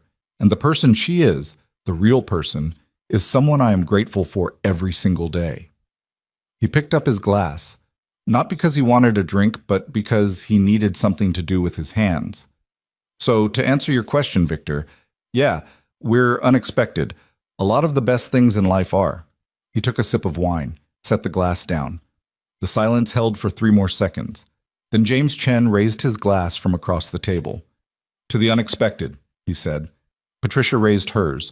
2 others followed. Then the rest of the table, one by one, glasses lifting into the candlelight, and the silence broke into something warmer. Not applause, nothing that dramatic, but a shift in the air, a recalibration. Victor Crane picked up his glass last. He gave a small nod, not an apology exactly, but an acknowledgement that he'd underestimated the situation and knew it. Under the table, Olivia's hand found Ryan's. She held on so tight her fingers trembled. "Excuse me," she said to the table, her voice perfectly controlled. "I need some air." She stood, and Ryan stood with her. They walked out of the reception hall together, through a side door, onto a stone terrace overlooking the lake. The night air was cold and smelled like pine and water, and the music from inside was muffled to a distant pulse. Olivia walked to the railing and gripped it with both hands. She didn't turn around. "Olivia, give me a second." He gave her a second, then another. He stood a few feet behind her, watching the tension in her shoulders, the way she was breathing. Deliberate, measured, the breathing of someone trying very hard not to fall apart. When she turned around, her eyes were wet. "Why did you do that?" she asked. "What?" "Say all of that, in front of all those people." "Because it was true." "That's not a reason. You could have deflected. You could have made a joke and moved on. Nobody would have blamed you." "I would have blamed me." She shook her head. "You don't understand. Those people in there, they're going to talk about this. By Monday, every board member, every investor, every person in my professional orbit is going to know that I'm dating a freelance IT technician who stood up at the Kessler wedding and gave a speech about grief and love. Good. It's not good, Ryan. It's complicated. Everything worth having is complicated. Stop being reasonable. I'm trying to be scared." "You're already scared. You've been scared all night, and you came anyway. You brought me anyway." That's not weakness, Olivia. That's courage. She wiped her eyes with the back of her hand, a rough, impatient gesture, the kind of woman who didn't like crying in front of anyone. I keep waiting for the part where this gets easy. It doesn't get easy. It gets worth it. She looked at him for a long time. The moonlight off the lake caught the side of her face, and he could see every line of worry, every trace of exhaustion, every crack in the armor she'd built over 6 years of being the woman in charge. She was not a movie version of a CEO. She was a person. Tired, complicated, afraid. "When you said I saw you," she said quietly, "you meant it? Every word. Because I need you to know that you see me too. And that scares me more than any board meeting or investor call or executive who thinks he's clever. Nobody sees me, Ryan. Not the real version. They see the title, the company, the decisions. They see what I produce. But you see the person who goes home to an empty condo and eats takeout standing at the kitchen counter because sitting down at the dining table alone feels too sad. That's the person I want to be with." She closed her eyes, and a tear slid down her cheek, and she didn't wipe it away this time. "Come here," Ryan said. She stepped forward, and he put his arms around her, and she pressed her face against his shoulder. She didn't sob. She wasn't the sobbing type, but she shook, and he held on, and for a few minutes the world narrowed to the two of them on a stone terrace, the lake breathing quietly below, the distant sound of music and laughter from a party that no longer mattered. When she pulled back, she looked different. Not fixed. People didn't get fixed that easily, but lighter, like she'd set something heavy down, at least for the moment. "My mascara is probably destroyed," she said. "You look fine." "You're lying." "I'm lying. You look like a raccoon." She punched his arm, and he laughed, and she almost laughed, and then she did laugh, and they stood there on the terrace laughing like idiots, while 100 of Seattle's most influential people drank expensive wine 30 feet away. "We should go back in," Olivia said. "Do you want to?" She thought about it. Really thought about it. Not just the reflexive answer, but the honest one. "Yeah," she said. "I do. Because if we leave now, it looks like we're ashamed, and I'm not ashamed. Neither am I. Then let's go. But first," she opened her clutch, pulled out a compact mirror, and spent 60 seconds doing damage control. When she was done, she looked nearly the same as before, except for a slight redness around her eyes that could pass for allergies if nobody looked too closely. They walked back in together. The rest of the evening played out differently than the first half. Something had shifted, not just between Ryan and Olivia, but in the way the room received them. Victor's question had been a test, and Ryan's answer had passed it in a way that reshuffled the social deck. People approached them now, not with the cautious curiosity of before, but with warmth. James Chen's wife, Patricia, pulled Olivia aside and said something that made Olivia smile in a way Ryan hadn't seen before, genuine and unguarded, the smile of a woman who'd been offered solidarity instead of scrutiny. An older man named Howard, who'd made his fortune in shipping and walked with a cane he clearly didn't need, cornered Ryan at the bar and told him about his own wife, a waitress he'd married 40 years ago when his partners told him he was insane. "They said she didn't fit the profile," Howard said, swirling his scotch. "Whatever that means. As if love has a profile. She's been the best decision I ever made, better than any deal, any company, any amount of money." "Is she here tonight?" "Over there, the one in the blue dress telling that young man he has terrible posture." Ryan looked across the room and saw a small, sharp-eyed woman jabbing her finger at a hedge fund manager's chest while he nodded meekly. "I like her already," Ryan said. "Everyone does. That's the thing about marrying someone real. The right people recognize it." They danced. Ryan was a terrible dancer, stiff, off-rhythm, constantly apologizing, and Olivia was marginally better, which she attributed to 2 years of ballroom lessons her mother had forced on her in high school. "Your mother made you take ballroom lessons?" "She thought it would help me with social skills." "It did not." "Were you always this bad at socializing?" "I was worse. I once gave a presentation in college where I forgot to introduce myself. I just started talking about data architecture. 3 minutes in, the professor stopped me and asked who I was. 'What did you say?' I said, I'm the person presenting data architecture. Ryan pulled her closer, their movements awkward and imperfect. Around them, other couples glided with practiced smoothness, people who'd taken lessons for their own weddings, or who simply moved through life with a polish that came from decades of privilege. Ryan and Olivia bumped into each other, stepped on each other's feet, and kept going. We're really bad at this, Olivia said.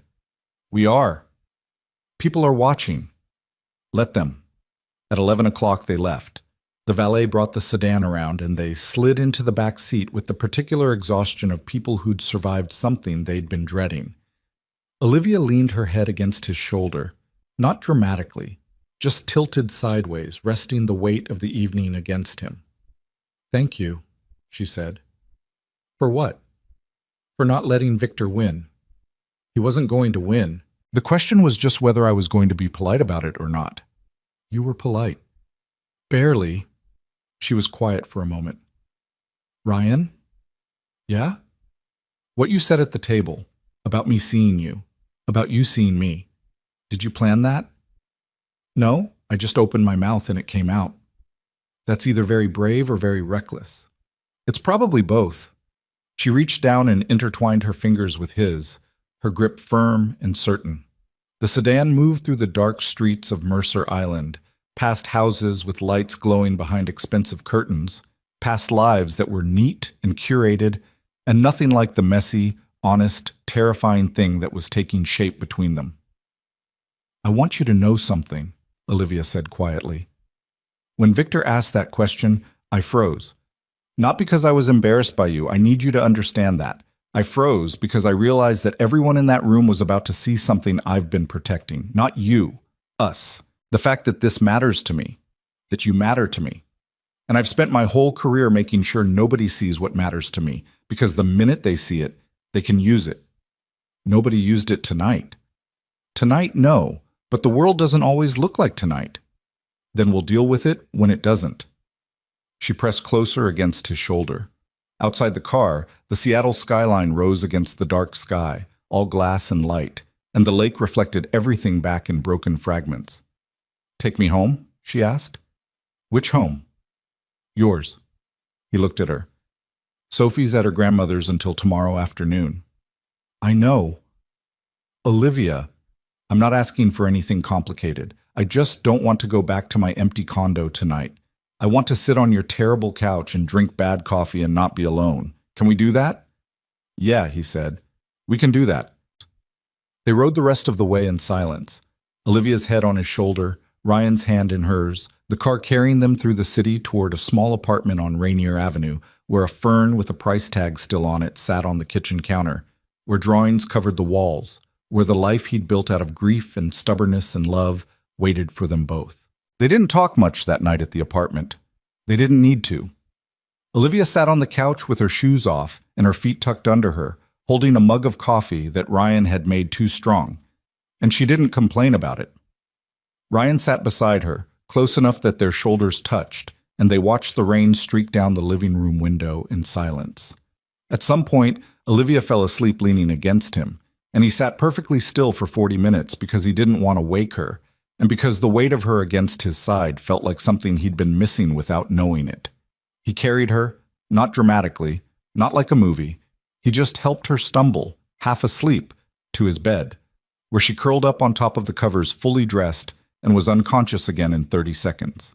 He slept on the couch, with a blanket that was too short and a pillow that smelled like Sophie's shampoo, and he woke up at 6:15 with a crick in his neck and the strange, disorienting awareness that someone else was breathing in his apartment.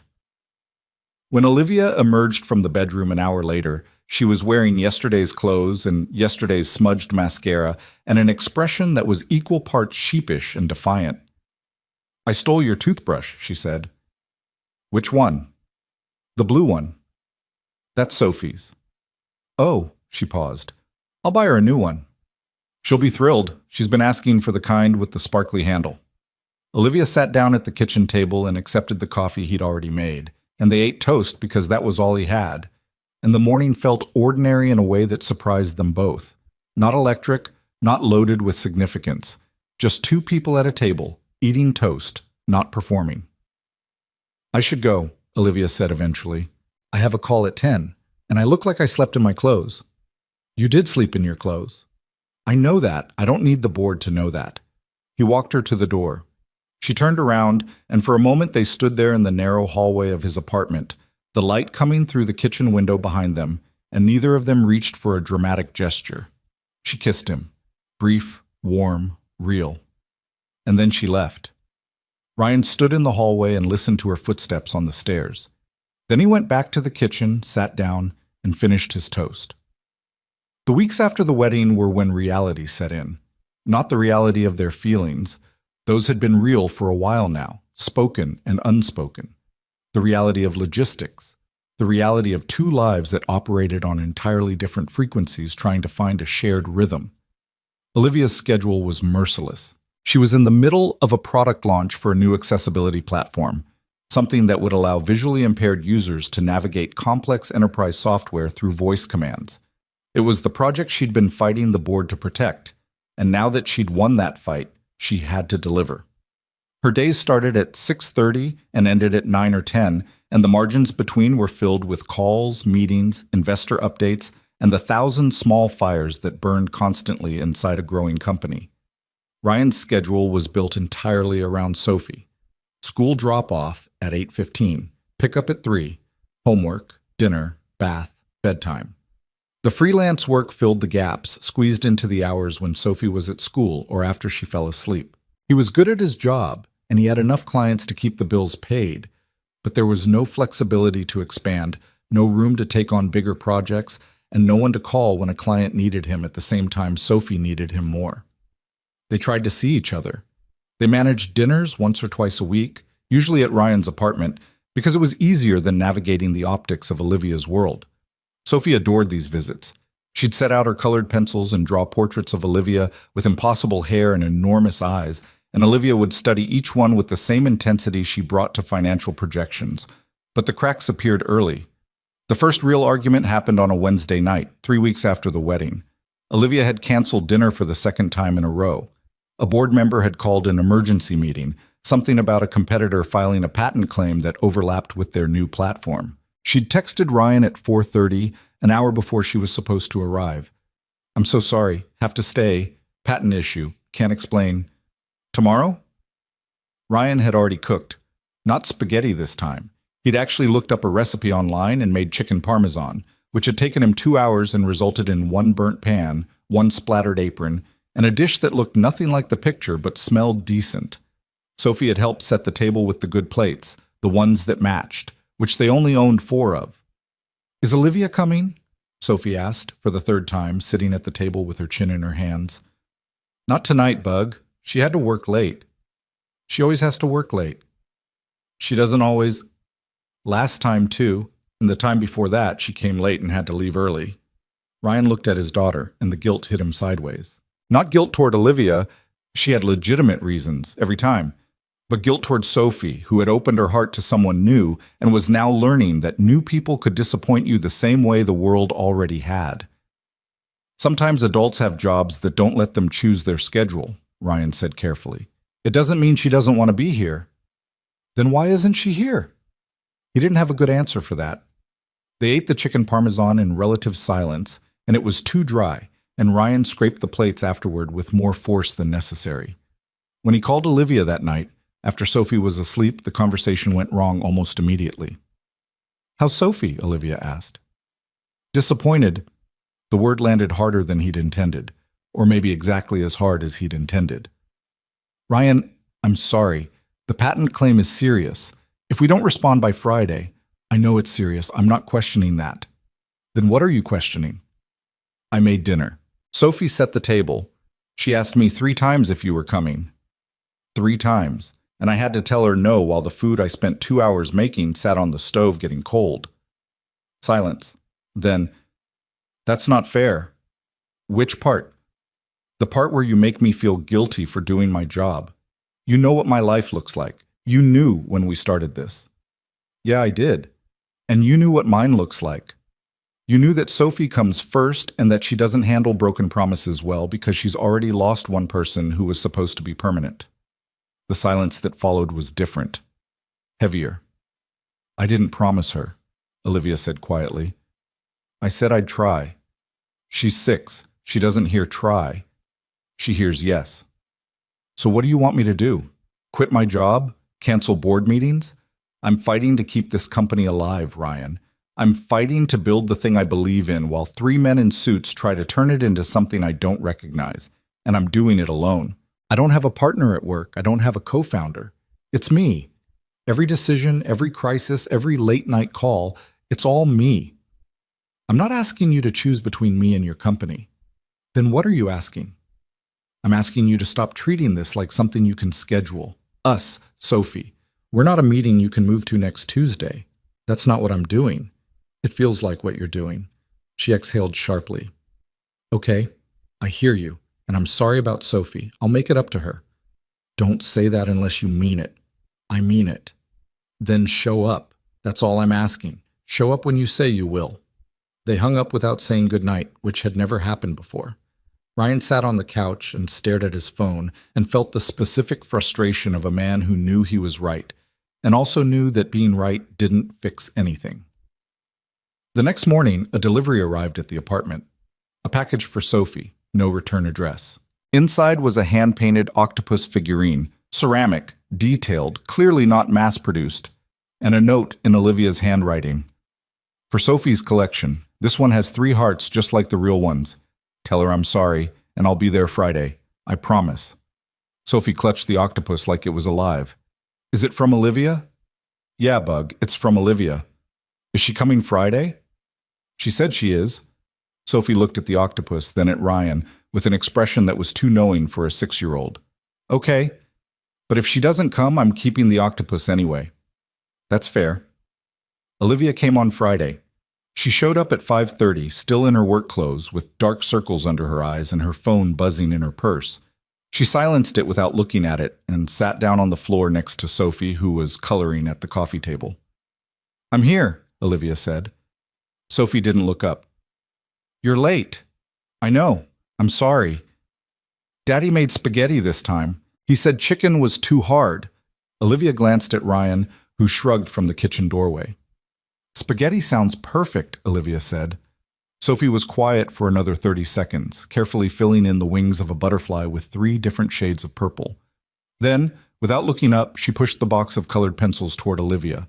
You can color with me if you want. It was forgiveness, offered in the only language Sophie knew how to speak. Olivia picked up a pencil, the teal one, and started filling in a flower at the edge of Sophie's page.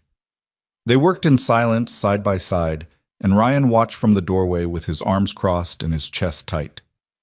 This was the hard part, not the grand moments, the speeches at weddings, the confessions over kitchen tables. Those were difficult, but they were also clear.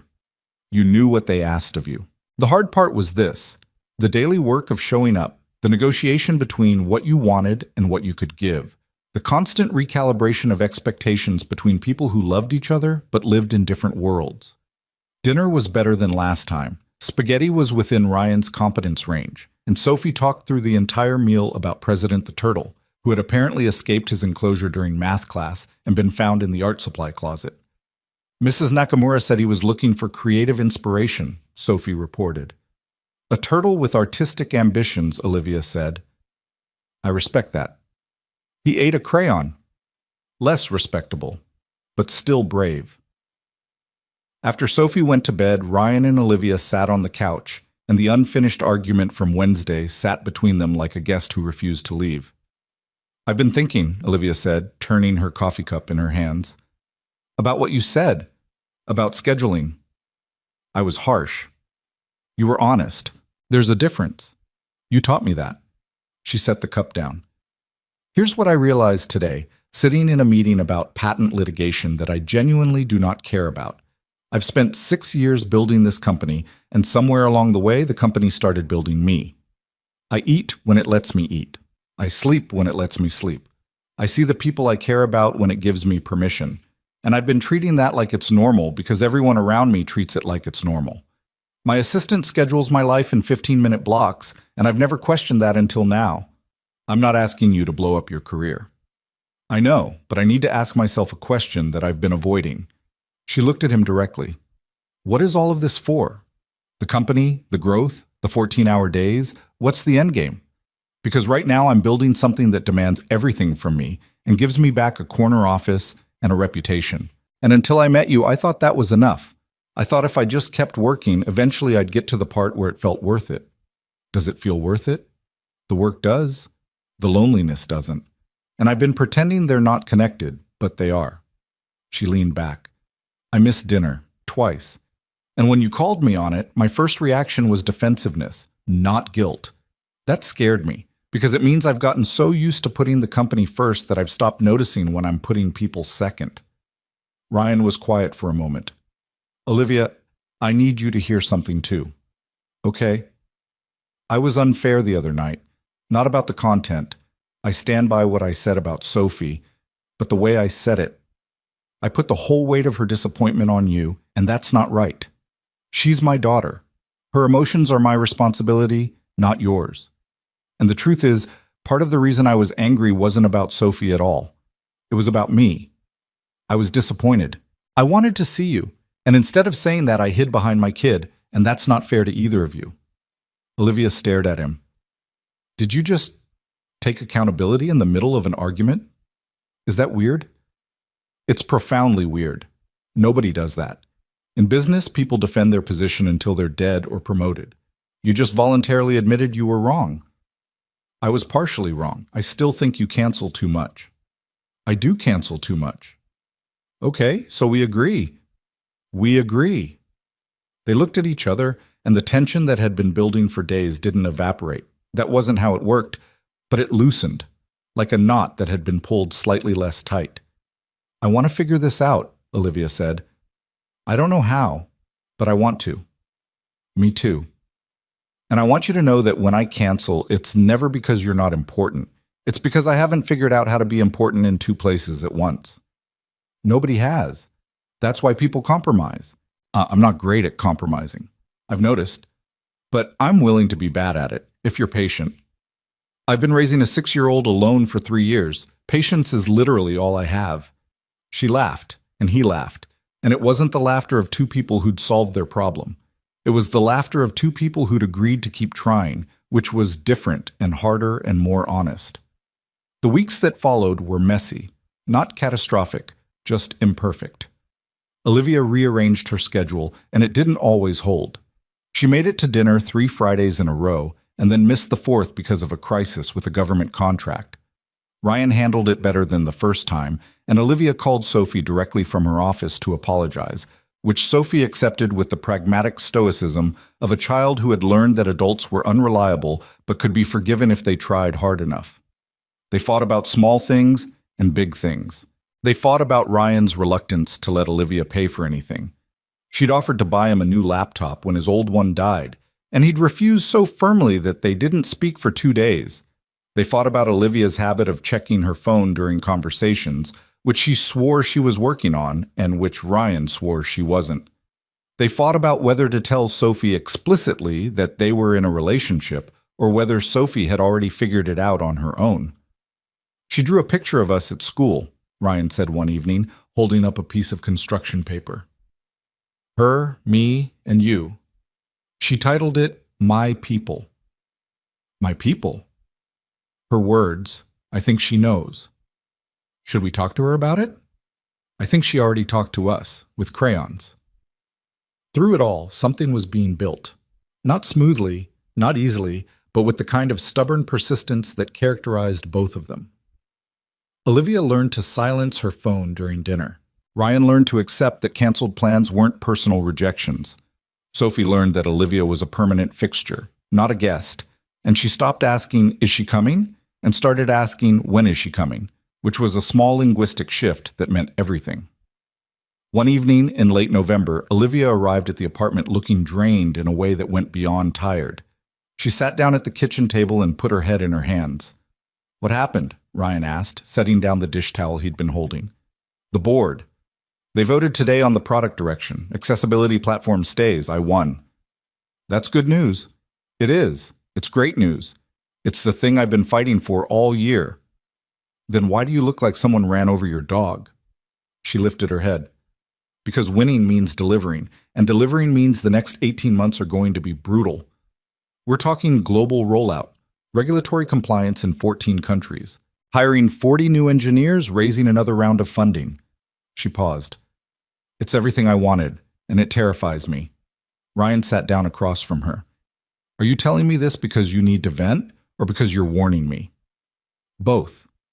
Okay, vent first. We'll deal with the warning part after. She talked for 30 minutes.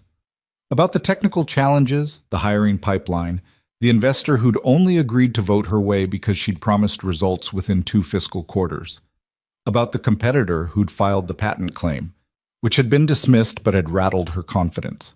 About Martin, her COO, who was supportive but stretched thin and who'd started making comments about burnout that she knew were aimed at her. Ryan listened. He didn't offer solutions. He'd learned that Olivia didn't want solutions when she was venting. She wanted someone to hear the weight of what she was carrying without trying to take it from her. When she finished, she looked at him. Okay, now the warning. I'm listening. The next year and a half is going to be the hardest stretch of my career. There will be weeks where I barely sleep. There will be trips, conferences, investor meetings, site visits. I'll miss dinners. I'll be distracted when I'm here. I'll be the worst version of myself on bad days. She swallowed. And I need to know if you can handle that. Not because I'm testing you, but because I care about you enough to be honest about what you're signing up for. Ryan leaned back in his chair. He looked at the kitchen around him. The drawings on the walls. The octopus figurine sitting on the windowsill next to the fern that was somehow still alive. The 2 coffee mugs drying on the rack, one his and one that had somehow become Olivia's. Evidence of a life that was being built, piece by piece, out of small moments and imperfect choices. Let me ask you something, he said. Go ahead. When Jenna was sick, there was a stretch, about 4 months, where everything went sideways. She was in and out of the hospital. Sophie was 3 and didn't understand why Mommy kept leaving. I was barely sleeping, barely eating, barely functioning. My mother-in-law came up from Portland to help, and one night she sat me down and asked me the same question you're asking me right now. She said, "Can you handle this?" And I told her the truth. What was the truth? I said, no, I can't handle this, but I'm going to do it anyway, because that's what you do when something matters. You don't wait until you're ready. You don't wait until it's easy. You just show up, even when it's ugly, even when you're tired, even when you don't know what you're doing. You show up. Olivia's eyes glistened. She pressed her lips together hard. So yeah, Ryan said, I can handle it. Not because I'm strong or patient or any of the things you think I am, but because I've already survived worse, and I'm still here, and because you're worth showing up for. She reached across the table and took his hand. Her grip was tight, almost desperate, and he held on. I don't deserve you, she whispered. That's not how this works. How does it work? We just keep choosing each other, even when it's hard, especially when it's hard. She nodded slowly. Then she let out a long breath, the kind that carries months of tension with it. And when she looked at him again, something had settled in her eyes. Not certainty. Neither of them dealt in certainties, but resolve. The quiet, stubborn determination of a woman who had decided that this imperfect, complicated, difficult thing was hers, and she was not going to let it go. Okay, she said. Okay. But for the record, I think you should let me buy you a laptop. Absolutely not. It's a business expense. You do work for my company. One time. I fixed your server one time. And you were brilliant. Consider it a loyalty bonus. You're impossible. I'm resourceful. There's a difference. From down the hall, a small voice called out, Are you guys fighting again? They both turned toward Sophie's room. The door was cracked open and a single eye was visible in the gap, along with one arm clutching Gerald the elephant. We're not fighting, Bug, Ryan called back. We're negotiating. What's negotiating? It's when 2 people disagree but nobody yells. Sophie considered this. That's weird. The door closed. Olivia covered her mouth with her hand, shoulders shaking with silent laughter. Ryan dropped his head onto the table and laughed into his arms. And for a moment, the apartment on Rainier Avenue, small, cluttered, imperfect, held exactly as much happiness as it could carry. Orchestrated final narrative arc, resolving all storylines comprehensively. Orchestrated final narrative arc, resolving all storylines comprehensively. Winter came to Seattle the way it always did. Not with a dramatic snowfall or a single defining storm, but with a slow, gray settling, the kind of cold that didn't announce itself so much as move in and refuse to leave. The days shortened, the rain turned sharper, and the apartment on Rainier Avenue got darker earlier, which meant Ryan started leaving the kitchen light on at 4 in the afternoon so Sophie wouldn't come home from school to a dim hallway. It was mid-December when Olivia's product launched. Ryan knew the launch was coming because he'd watched her prepare for it the way a person prepares for a war they've chosen. Late nights became all-nighters. Texts came at 2 and 3 in the morning, not romantic messages, just fragments of thought.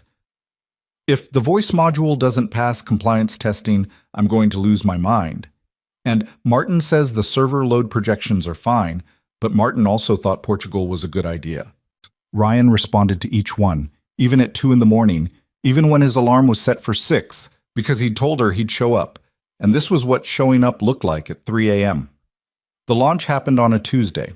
Ryan didn't hear from Olivia until 9 that night, when she called him from her car in the parking garage below her office building. "We did it," she said. Her voice sounded like it had been dragged over gravel. "It's live. 14 countries, full regulatory clearance. The voice navigation module is working." "How does it feel?" "Like I want to sleep for a week and cry and eat an entire pizza." "I can arrange 2 of those 3. "Which 2? "The pizza and the sleeping. Crying's on you."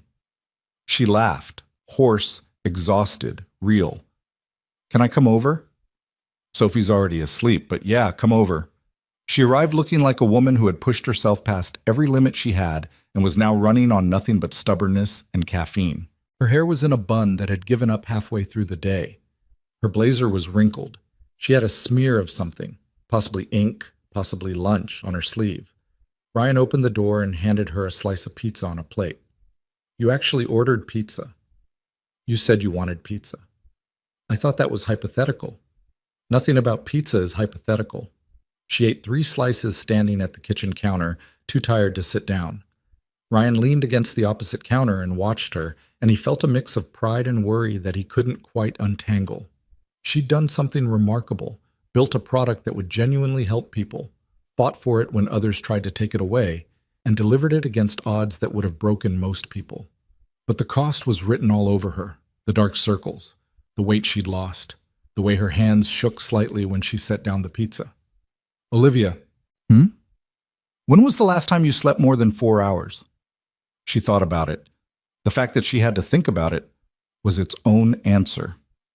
"Thursday. Maybe Wednesday. The days are blurring. That's a week. I'll sleep this weekend. You'll sleep tonight, right now." "I should go home." "No, you're staying here. Couch or bed, your pick. But you're not driving anywhere." She looked at him, and something in her resistance crumbled. Not dramatically, just a small collapse, a giving way. "Bed," she said quietly. "I'll take the couch." "You don't have to."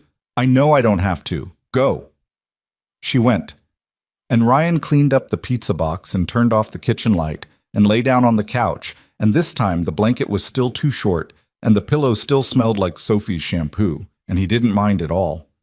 In the morning, Sophie found Olivia before Ryan did. He woke to the sound of his daughter's voice, not alarmed but curious, drifting down the hallway. "Why are you in Daddy's bed?" "Because I was very tired, and your daddy let me sleep here." "Where did Daddy sleep?" "On the couch." A pause. Then, with the devastating logic of a 6-year-old, "That's silly. The couch is too small for Daddy. He's a whole grown-up."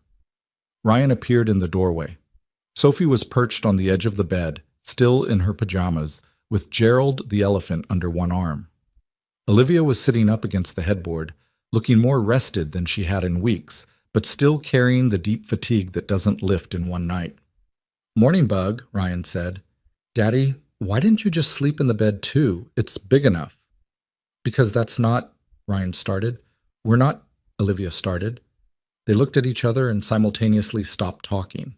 Sophie studied them both with the patient expression of someone dealing with 2 people who were clearly being ridiculous. "You're weird," she concluded, and slid off the bed to go find breakfast. That interaction, small, domestic, unremarkable, turned out to be one of those moments that mattered more than either of them realized at the time. Because what Sophie had said, without knowing she was saying it, was that Olivia's presence in their home had become normal. Not an event, not a visit, just part of the landscape of their life. And the thing about normal was that it changed everything. Christmas arrived, and with it came the question of where to spend it. Ryan's mother-in-law, Linda, had been hosting Christmas at her house in Portland since Jenna died. It was tradition, or rather, it was grief wearing the costume of tradition, a way for Linda to keep her daughter's memory alive through the rituals they'd shared. Ryan had gone every year, and every year it was both comforting and quietly devastating, the empty chair at the table that everyone worked around and nobody mentioned. This year, for the first time, Ryan asked if he could bring someone. The phone call to Linda was one of the hardest conversations he'd had in years. Not because Linda was unkind, she wasn't. She was a retired school teacher with strong opinions and a gentle heart, and she loved Ryan the way she loved her own children, completely, protectively, and with the assumption that she knew what was best for him. "You're seeing someone," Linda said. Not a question. "I am. Her name is Olivia." "How long?" "A few months, but it's serious." The silence on Linda's end was dense with things unsaid. Ryan could hear her breathing, measured and deliberate, the way she breathed when she was processing something that hurt. "Is she good to Sophie?" Linda asked finally. "She's wonderful with Sophie." "And to you?" "She's good to me, Linda. She's really good to me." Another silence. Then, "Bring her." "But Ryan, I'm going to ask her questions. You know that." "I'd expect nothing less." "And I might cry." "I know. Not because I'm unhappy, because my daughter is gone and another woman is sitting at her table, and that's just something I need to feel." "I understand." "Okay." A long breath. "Okay. Tell me about her." Ryan talked for 20 minutes. About the server crash and the bookstore and the science center, about the wedding and Victor Crane and what Ryan had said at that table. About the arguments and the cancellations and the slow, stubborn work of building something real out of two very different lives. By the end, Linda was crying, and so was he, and neither of them pretended they weren't. "She sounds formidable," Linda said. "She is." Jenna would have liked her. The words hit Ryan in the chest like a fist, not because they were painful, but because they were probably true, and the truth of it was almost too much to hold. "Yeah," he said. "I think she would have." The drive to Portland on Christmas Eve was 3 hours of Sophie singing along to holiday songs on the radio, Olivia navigating from the passenger seat with a focus that suggested she was treating the GPS like a board meeting, and Ryan trying to explain to both of them that the car made a funny noise above 60 miles an hour, and it was fine. It had been doing it for months. It was probably just the transmission. "Probably the transmission?" Olivia repeated. "That's what you're going with? Probably?" "It's been doing it since August. If it was going to kill us, it would have done it by now. That's not how cars work. That's exactly how my car works. We have an understanding. An understanding with your transmission. It doesn't judge me, and I don't replace it. Mutual respect." Olivia turned around to Sophie. "Your father is insane." Sophie nodded sagely. "He also won't throw away the toaster, even though it only works on one side." "Sophie, we don't betray family secrets." "It's not a secret. The toast is always burnt." They arrived at Linda's house at 4 in the afternoon.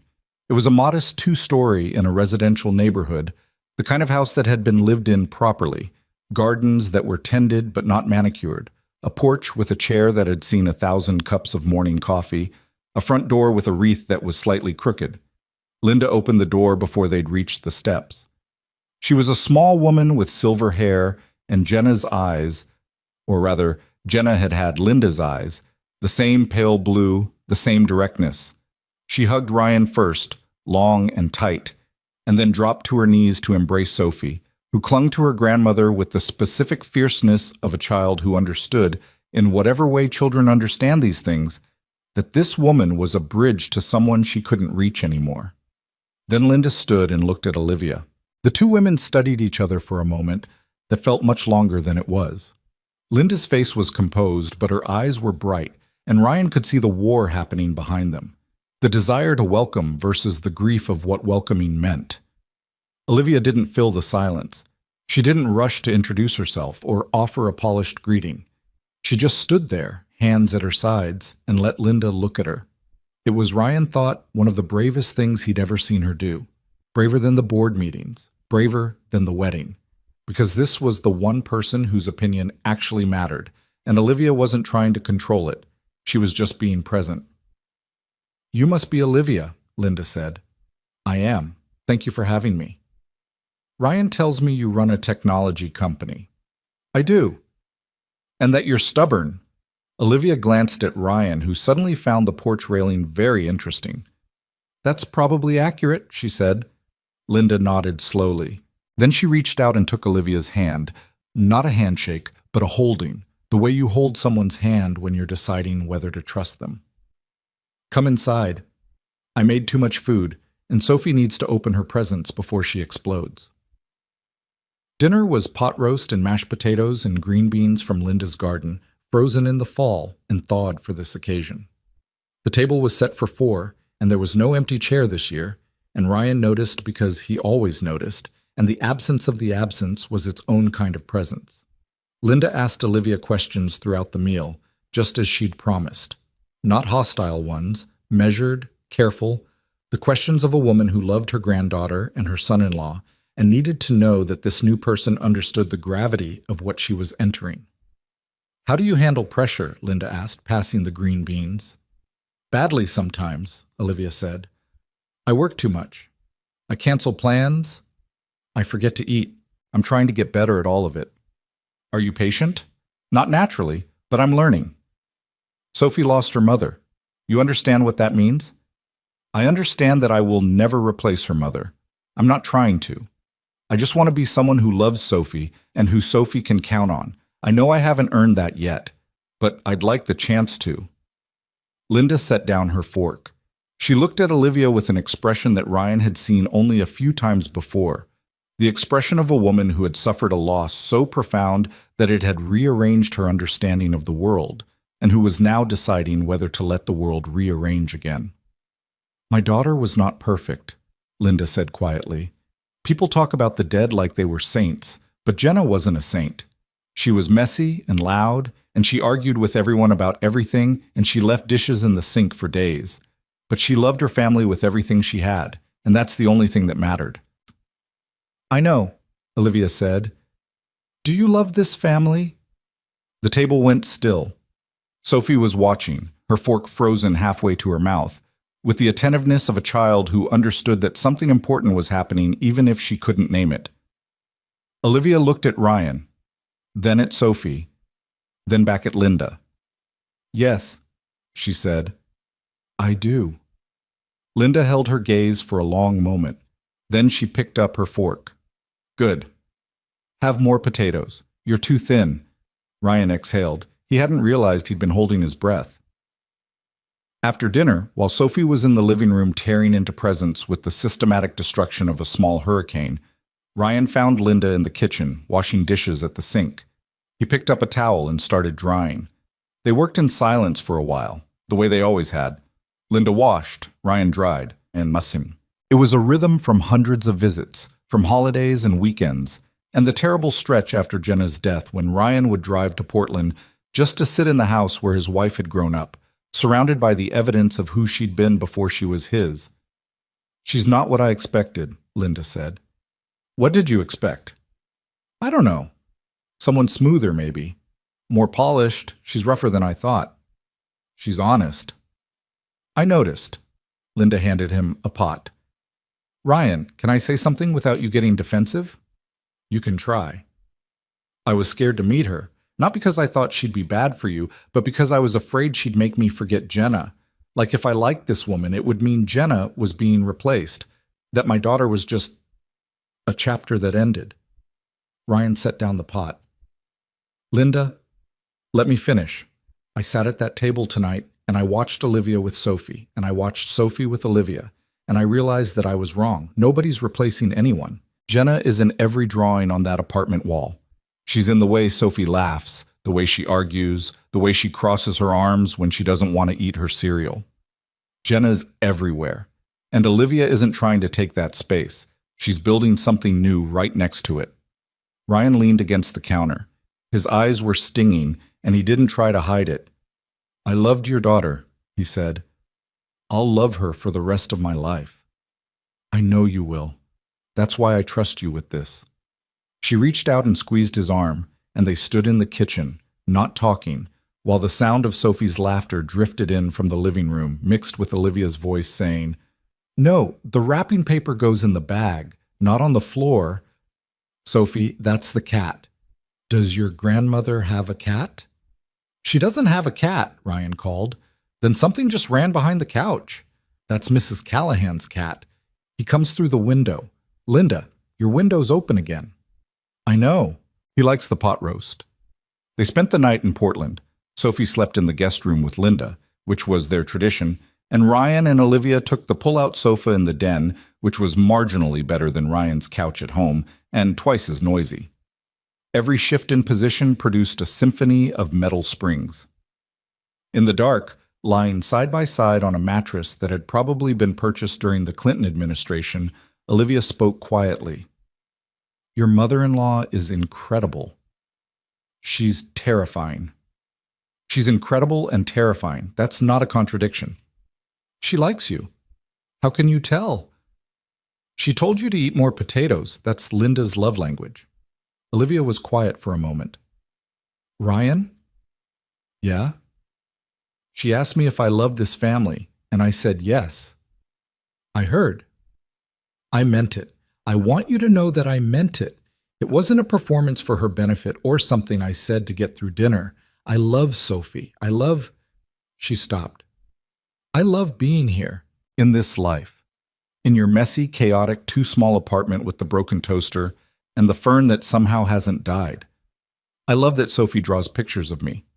I love that you watch Titanic alone at midnight. I love all of it." "You didn't finish that sentence." "Which one?" "The one where you stopped in the middle." Silence. The springs creaked as she shifted. "I love you," she said. "I'm saying it badly and on a terrible mattress, and I should probably wait for a better moment, but I don't care. I love you." Ryan turned toward her in the dark. He couldn't see her face clearly, just the outline of it, the faint light from the hallway catching her eyes. "I love you too," he said. "And for the record, there's no better moment than this one." "On a pull-out sofa in your mother-in-law's den?" "On a pull-out sofa in my mother-in-law's den, with a stolen cat somewhere in the house." "Yeah." She laughed, soft, careful, trying not to wake the house. And he pulled her close, and the springs protested loudly, and they both froze. "If Linda hears this mattress, she's going to think," Olivia whispered. "Don't finish that sentence." "I'm just saying, I know what you're saying. Please stop saying it." They lay still, listening. No footsteps. No doors opening. Just the distant sound of rain on the roof and the heater clicking through its cycle. "Merry Christmas," Olivia whispered. "Merry Christmas." The months that followed were not a montage. There was no accelerated sequence of seasons changing and happy moments accumulating, set to uplifting music. There was just life. Daily, persistent, mundane, occasionally beautiful, frequently difficult, always real. Olivia's company grew. The accessibility platform exceeded projections in its first quarter, and the board members who'd tried to kill it were suddenly its biggest champions, which Olivia handled with the gracious professionalism of someone who absolutely kept a mental list of people who doubted her and would never, ever forget. She hired 20 new engineers, expanded into 3 new markets, and was profiled in a technology magazine under the headline, "The CEO Who Bet on People." She hated the headline. "It makes me sound like a motivational poster," she told Ryan. But she framed the article anyway. Ryan's business changed too, though not as dramatically. The exposure from the Kessler wedding, ironically, had brought him new clients. People in Olivia's circle, executives, startup founders, venture capitalists, started calling him when their systems went down. Not because he was Olivia's partner, but because word had gotten around that he was fast, reliable, and didn't overcharge. He hired his first employee in February, a 23-year-old named Marcus who dropped out of the same community college program Ryan had, and who reminded Ryan so much of his younger self that it made him uncomfortable. Sophie turned 7 in March. They threw the party at the apartment, which was too small for the 12 kids who showed up, but exactly the right size for the chaos that ensued. Olivia helped Ryan set up and spent most of the party in the kitchen, assembling sandwiches and refilling juice cups with the focused determination of someone who was treating a children's birthday party like a product launch. "You're taking this very seriously," Ryan observed, watching her arrange animal crackers in a precise circle on a platter. "Every project deserves full commitment. It's crackers. It's Sophie's crackers. They should be symmetrical." At one point during the party, Sophie pulled Ryan aside with the conspiratorial air of a spy delivering classified intelligence. "Daddy," she whispered, "Emily's mom asked me if Olivia is my stepmom." Ryan's stomach dropped. "What did you say?" "I said, she's Olivia, and she's part of my people." "That's a good answer, Bug." "I know, but Daddy? Yeah? What is she? Like, actually?" Ryan looked across the room at Olivia, who was now engaged in a heated negotiation with a 7-year-old boy about whether dinosaurs could beat robots in a fight. "She's someone who loves us," Ryan said, "and someone we love, that's what she is." Sophie considered this with the gravity of a philosopher evaluating a theorem. "Okay," she said, "but if she ever wants to be my stepmom, she has to ask me first." "Noted. And she has to bring more octopuses." "I'll pass that along." Spring came, and with it the kind of Seattle day that makes residents forget about the 9 months of gray that precede it. Blue sky, clean air, the mountains visible in the distance like a postcard someone had forgotten to send. Ryan took Sophie and Olivia to Cary Park on a Saturday afternoon, the viewpoint he'd once told Olivia she needed to see at sunset. They sat on the grass, Sophie between them, watching the city spread out below. The Space Needle, the waterfront, the ferries crossing the Sound like slow-moving thoughts, Mount Rainier floating above it all, improbable and massive, the kind of thing you could see every day and still not quite believe. Sophie was drawing. She'd brought her colored pencils, the ones Olivia had given her, and was working on something with the intense concentration she reserved for art. "What are you making, Bug?" Ryan asked. "It's a surprise. Don't look." They sat in the sun and waited. Olivia leaned her head against Ryan's shoulder, and he put his arm around her, and they watched the light move across the water. It was the kind of moment that didn't feel like a moment while it was happening. Just a Saturday, just a park, just the three of them doing nothing in particular. "Done," Sophie announced. She held up the drawing. It was a picture of 3 people standing in front of a house.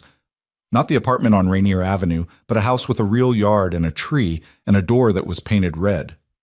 Above the people in Sophie's careful, uneven handwriting, she had written, "My family."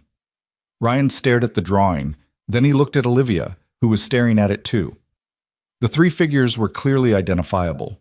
The tall one was Ryan, drawn with disproportionately large hands because, as Sophie had once explained, "You fix things with your hands, Daddy, so they should be big."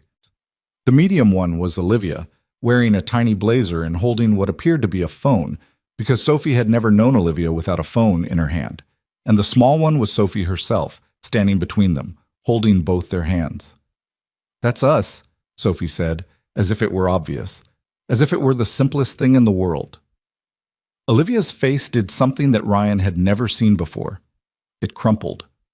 Not with sadness, with the overwhelming, unbearable weight of being loved by a child. Her eyes filled and spilled over, and she didn't wipe the tears away.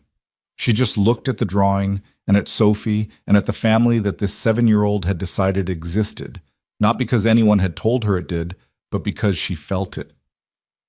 "Can I keep this?" Olivia asked, her voice barely steady. "It's for you," Sophie said, "for your office, because you said your office doesn't have personality." Olivia pulled Sophie into a hug so sudden and fierce that Sophie yelped, then giggled, then hugged her back. Ryan watched them. 2 people he loved, holding each other on a hill overlooking the city where everything had started. A server crash. A bookstore. A question at a wedding that was meant to diminish them and instead became the moment they declared themselves. He thought about what it meant to build a family. Not the first time, so the first time with Jenna had felt like the most natural thing in the world. They were young and confident and certain that love was enough because they hadn't yet learned that it wasn't. The second time was different. The second time you built with your eyes open. You saw every crack, every fault line, every place where the foundation might give way. And you built anyway. Not because you were naive, but because you'd learned that the alternative, the building nothing, risking nothing, keeping your heart in a locked room, was its own kind of death. Olivia pulled back from Sophie and looked at Ryan over their daughter's head. Not his biological daughter, not his late wife's daughter, their daughter, because family wasn't determined by biology or law or convention. It was determined by who showed up, who kept showing up, who chose to love a child that wasn't theirs, and a man who came with grief and a broken toaster, and an apartment that was too small, and a car that made funny noises above 60. "What are you thinking?" Olivia asked him. "I'm thinking about how wrong Victor Crane was." "Victor Crane from the wedding?" "He said we were unexpected, like that was a problem. Like being unexpected meant we didn't make sense."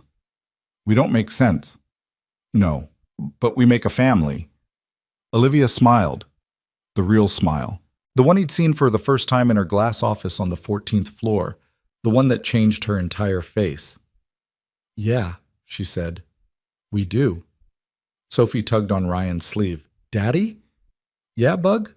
Can we get ice cream? It's barely April." "So?" "So it's not exactly ice cream weather." "Olivia, is it ice cream weather?" Olivia pretended to consider the question seriously. "I think the data supports ice cream." "The data," Ryan repeated. "I'm a CEO. I make data-driven decisions." "You're ganging up on me." "We're collaborating," Olivia corrected. "There's a difference." Sophie was already on her feet, pulling Ryan's arm with both hands. "Come on, Daddy. The data says yes." They walked down the hill together, the three of them, Sophie between Ryan and Olivia, holding both their hands. The city spread below them, alive and noisy and indifferent, the way cities are, full of people carrying their own complicated lives through ordinary days, making choices that felt small in the moment and enormous in retrospect. At the bottom of the hill, there was an ice cream shop that Ryan had been going to since before Sophie was born. It was small and always slightly too warm inside, and the woman behind the counter knew Sophie by name. "2 scoops?" the woman asked Sophie. "3, Sophie said. "2, Ryan said. 2.5, Olivia offered. "That's not a thing," Ryan said. "I'll make it a thing," the woman behind the counter said, already scooping. They sat outside on a bench that was too small for 3 people, eating ice cream that was too cold for April. And Sophie got chocolate on her overalls and Olivia got vanilla on her sleeve, and Ryan sat between them, holding a cone that was melting faster than he could eat it. And he was happy. Not the complicated, qualified, asterisked happiness that he'd gotten used to, the kind where you're happy but also tired. Happy but also worried. Happy but also waiting for the other shoe to drop. Just happy. Unmodified. The kind of happy that exists for exactly as long as it exists and doesn't apologize for itself. It wouldn't last forever. He knew that. Olivia would have bad weeks. Sophie would have bad days. The business would struggle. The car would eventually break down for real. There would be fights about phones and schedules and burnt toast and all the small grinding frictions of a life shared between imperfect people. But that was the whole point, wasn't it? The whole point of everything he'd learned in the last 3 years. From grief, from loneliness, from standing in front of a room full of strangers and telling the truth about who he was. The point was never that love made things easy. The point was that love made things worth it. Worth the mess, worth the risk, worth the terrible pull-out sofa and the too small apartment and the questions from people who didn't understand. Sophie finished her ice cream and wiped her hands on Ryan's jacket, which she'd been using as a napkin for approximately 5 years. "Daddy?" "Yeah, Bug? I want to go home." "Okay, let's go home." The 3 of them walked back to the car. The 10-year-old Honda Civic with the check engine light and the transmission that made funny noises, and the back seat that still had cracker crumbs from Sophie's last snack and a spare phone charger that Olivia had left there 3 weeks ago and never retrieved because it was always there when she needed it, which meant she was always there, which meant this was her car too, in the way that everything in Ryan's life had quietly, gradually, irreversibly become theirs. He drove them home through the late afternoon traffic, Sophie singing in the back seat, Olivia beside him with her hand resting on his arm, the drawing of my family tucked carefully in her bag. And when they reached the apartment on Rainier Avenue, small, cluttered, imperfect, full of drawings and stuffed animals, and a fern that had no business being alive and yet stubbornly was. Ryan unlocked the door, and Sophie ran inside, and Olivia stood in the hallway for a moment, looking at the door frame as if she were seeing it for the first time. "What?" Ryan asked. "Nothing.